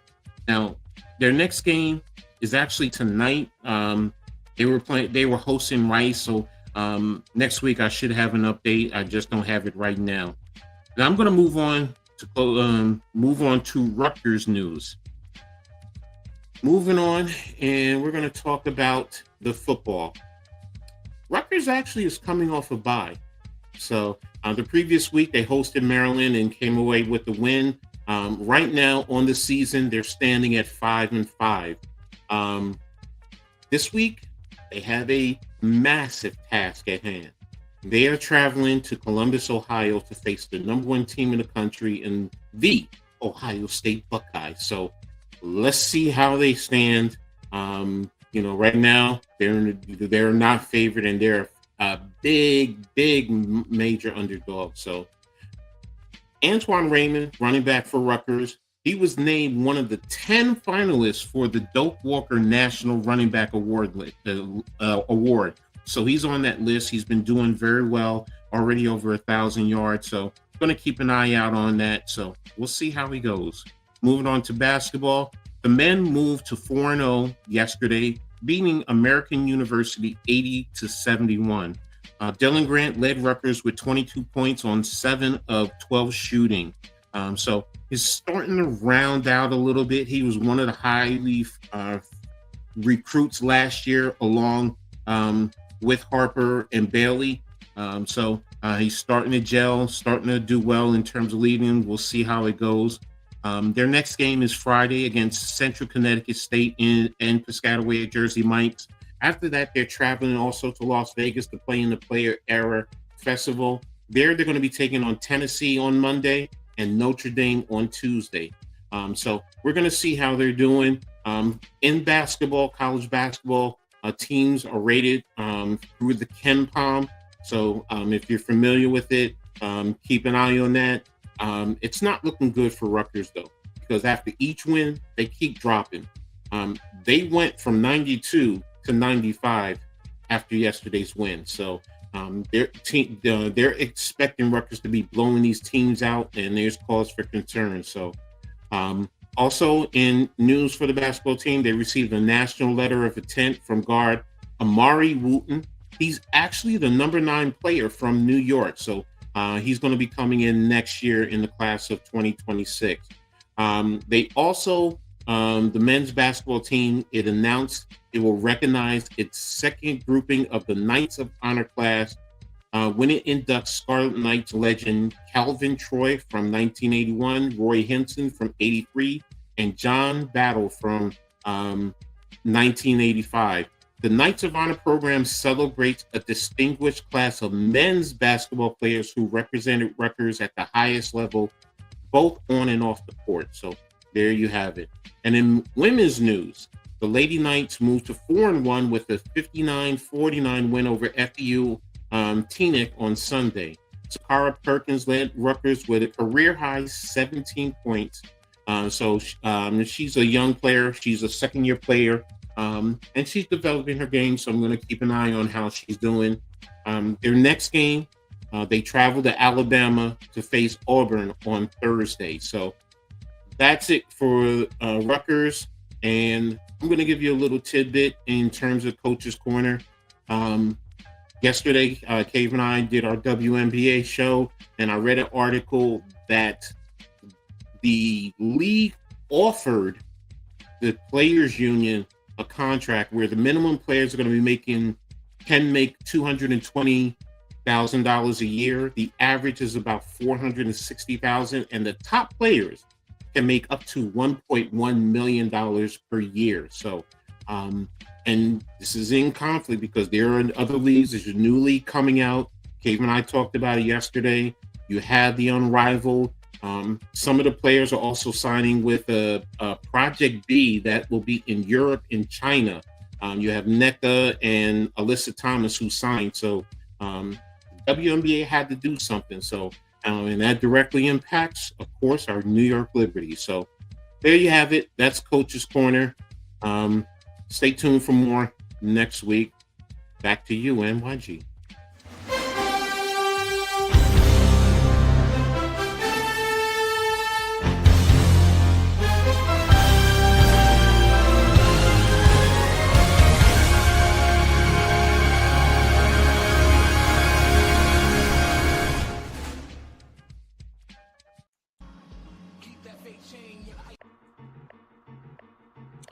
All right, man. So we're gonna wrap it up tonight, man. Coach, You like that Felipe Lopez. I knew you would. Yo, man, I remember Felipe Lopez, man. Like St. John's, man. You know what I'm saying? That was the team. You know, we watched a lot in New York.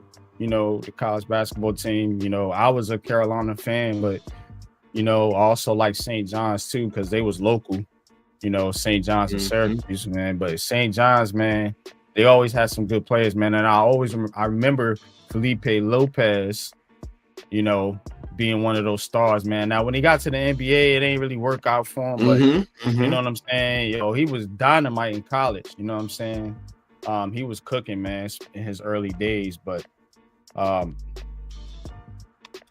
how you feeling about college basketball, man, in the early season with Syracuse and Rutgers, man?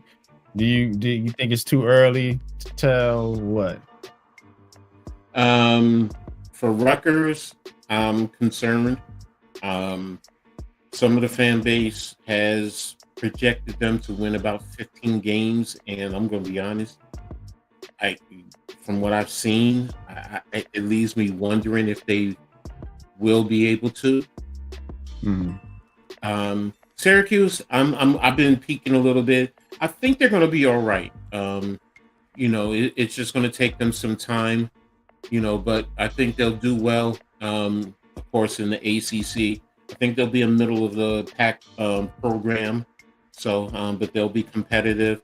Rutgers, I mean, every publication I've seen said they're going to be one of the last two teams in the Big Ten. And this next week is going to tell me, I mean, again, you're stepping up in competition. So, but if you've been struggling barely to beat teams like Rider, like American came in at 2-2, and they had just been blown out the previous game. I think they got blown up by like 20 some odd points. And American came out to start the game, and they were about 11 points again on Rutgers in the first half. And they were killing them with those corner threes. And I'm sitting there watching the game. I'm like, you guys can't see what they're doing. And they were all open with those corner threes. And Heiko did his adjustment, but that's a cause for concern. I've been tapped in a little bit to Seton Hall because of Najai Hines, who's from my high school. You know, he's a freshman, big body. They call him in Plainfield, they call him Baby Shaq. You know, because he's big, and you know, I'm not gonna say his game is refined like that, but you know, he makes those thunderous dunks, and I think he's averaging like 7 points a game, and I think he's at 5 or 6 rebounds and about 3 blocks a game. So it just takes time to develop. Yeah. And I think he's coming off the bench also. So I'm going to be getting into St. John's a little bit more now. I do think St. John's is going to have a good team, especially competing in the Big East. So it's going to be interesting, especially a lot of the locals in here. So, well, that's. Oh, and the women's basketball for Rutgers, I don't see them doing. I think they're going to be in the bottom third of the league also. So, now, excuse me. I do think things are going to change because of the new AD and the NIL. That's the big thing. If Rutgers can get the money behind them, I think they'll be able to get the recruits. Because we're in the number one media market. One of the things that every coach with Rutgers does do in their recruiting is you have access to New York City with all the business opportunities that are there. Right there. You know what I'm saying? So and the one thing that I love about the new AD Kelly Zinn, which is what I've been preaching. She said we're in between two major markets with New York and Philly, that's a great recruiting. First of all, you're getting Philly kids to come up, New York kids to come up and down, as well as Jersey. But now, in terms of business opportunities for life after sports, because that is one thing they do preach. It's life after sports. Things happen, and there are a lot of kids who are gravitating to that. So, but again, you also need the money with the transfer portal, with everything that's going on there. So, she's doing a good job, and right now, supposedly, she has not received any no's from anybody who wants to support. So it's in the early stages. She's been building an NIL program. I reported that the last time. People who are focused on NIL to help it grow. And just to tell you, this is for all college sports programs. I don't care if it's Seton Hall, St. John's, Monmouth, Syracuse. They need the NIL initiative to compete in whatever sports program that they're in, and they need the people to invest. So if you're a fan of a college program, check out. Even if because some of them even have where you can donate $10 a month. You think about that, because all that goes to the kids. It goes to the kids. It's not like it goes in coaches' pockets to the university. That's strictly for the kids. So, and if you are, a parent, that's what you would want. One of my former players, his son is a freshman starting quarterback at Red Bank Catholic. And right now they're competing in the playoffs. I think they're in the semifinals I think they're in the semifinals in their grouping, and he's leading the way. He's already thrown for over 2,000 yards, already has an offer from Southern Mississippi University. The thing that's hurting him, he's like 5'9-ish, 5'10", but he's a freshman. But he's played at a competitive level, played for the Brick City Lions. But look, I'm Dylan Gabriel size, huh?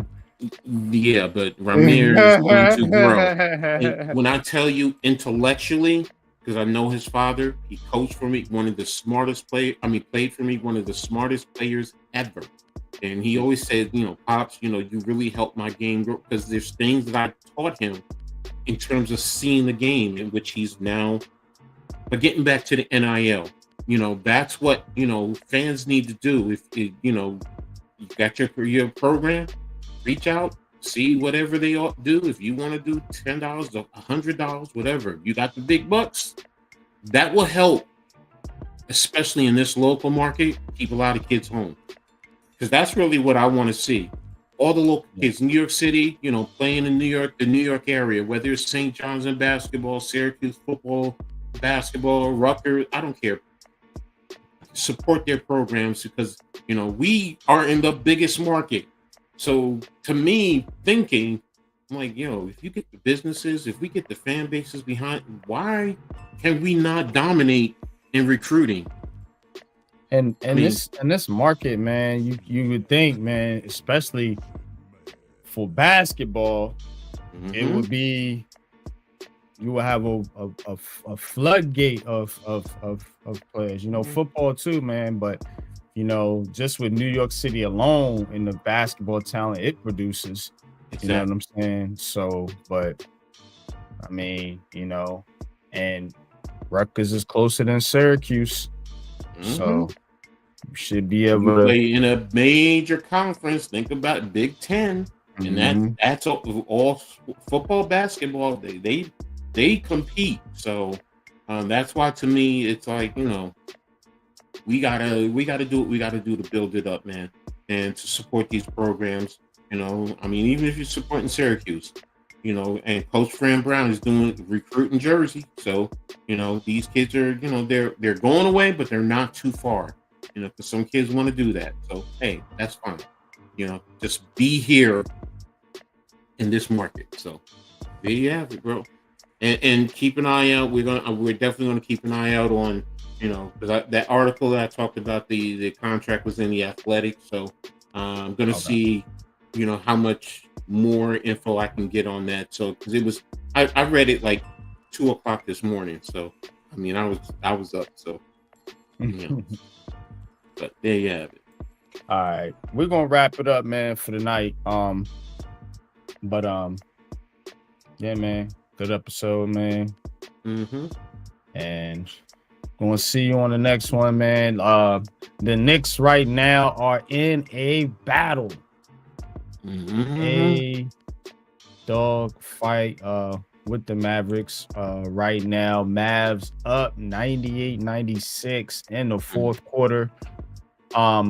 But of course, you can check out the cast right here on the Aboriginal Sports Network with Man Cave, the Man Cave podcast, simulcast on his channel as well.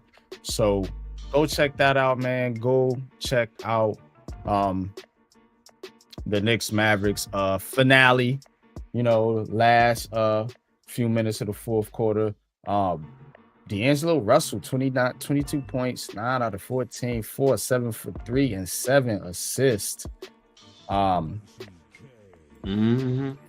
net. Yeah. That's what I'm looking at now. Mavs are shooting like 45. Well, they're both shooting about 45%. Knicks are terrible at the three today, 25%. The Mavs are at 42% so far. Knicks are also bad at free throws, 18 to 29 for 62%. You can't hit your free throws, man. I mean, you need your the threes and the three throws, you're leading the game. Period. Case closed. Anytime teams is missing free throws like that, man, they don't deserve to win. No. Like, you know what I'm saying? 11 free throws, man. You should hit at least 70 to 75% on an average. That's bare minimum. You know what I'm saying? In today's NBA, 80%, it should be attainable for anybody. Free throws. I can go to the gym right now, hit 80% free throws. Promise you. Free throws, bro. You're not that far from the basket. Just tap it in. But yeah, we're gonna wrap it up, man. Appreciate y'all, man, for joining us, man, for Part of the City 108 coming back at you next week. All things willing with 109, man. And we're gonna have another coaching segment for y'all, man. We'll try to open things up, put some different segments in here. I'm brainstorming some different ideas. Probably try to get some guests up here, man. I guess people scared to talk, man. People scared to talk to me. Nigga right there. But all right, man. You know what to do, man. Pat, take us out, man. We about this joint. Peace.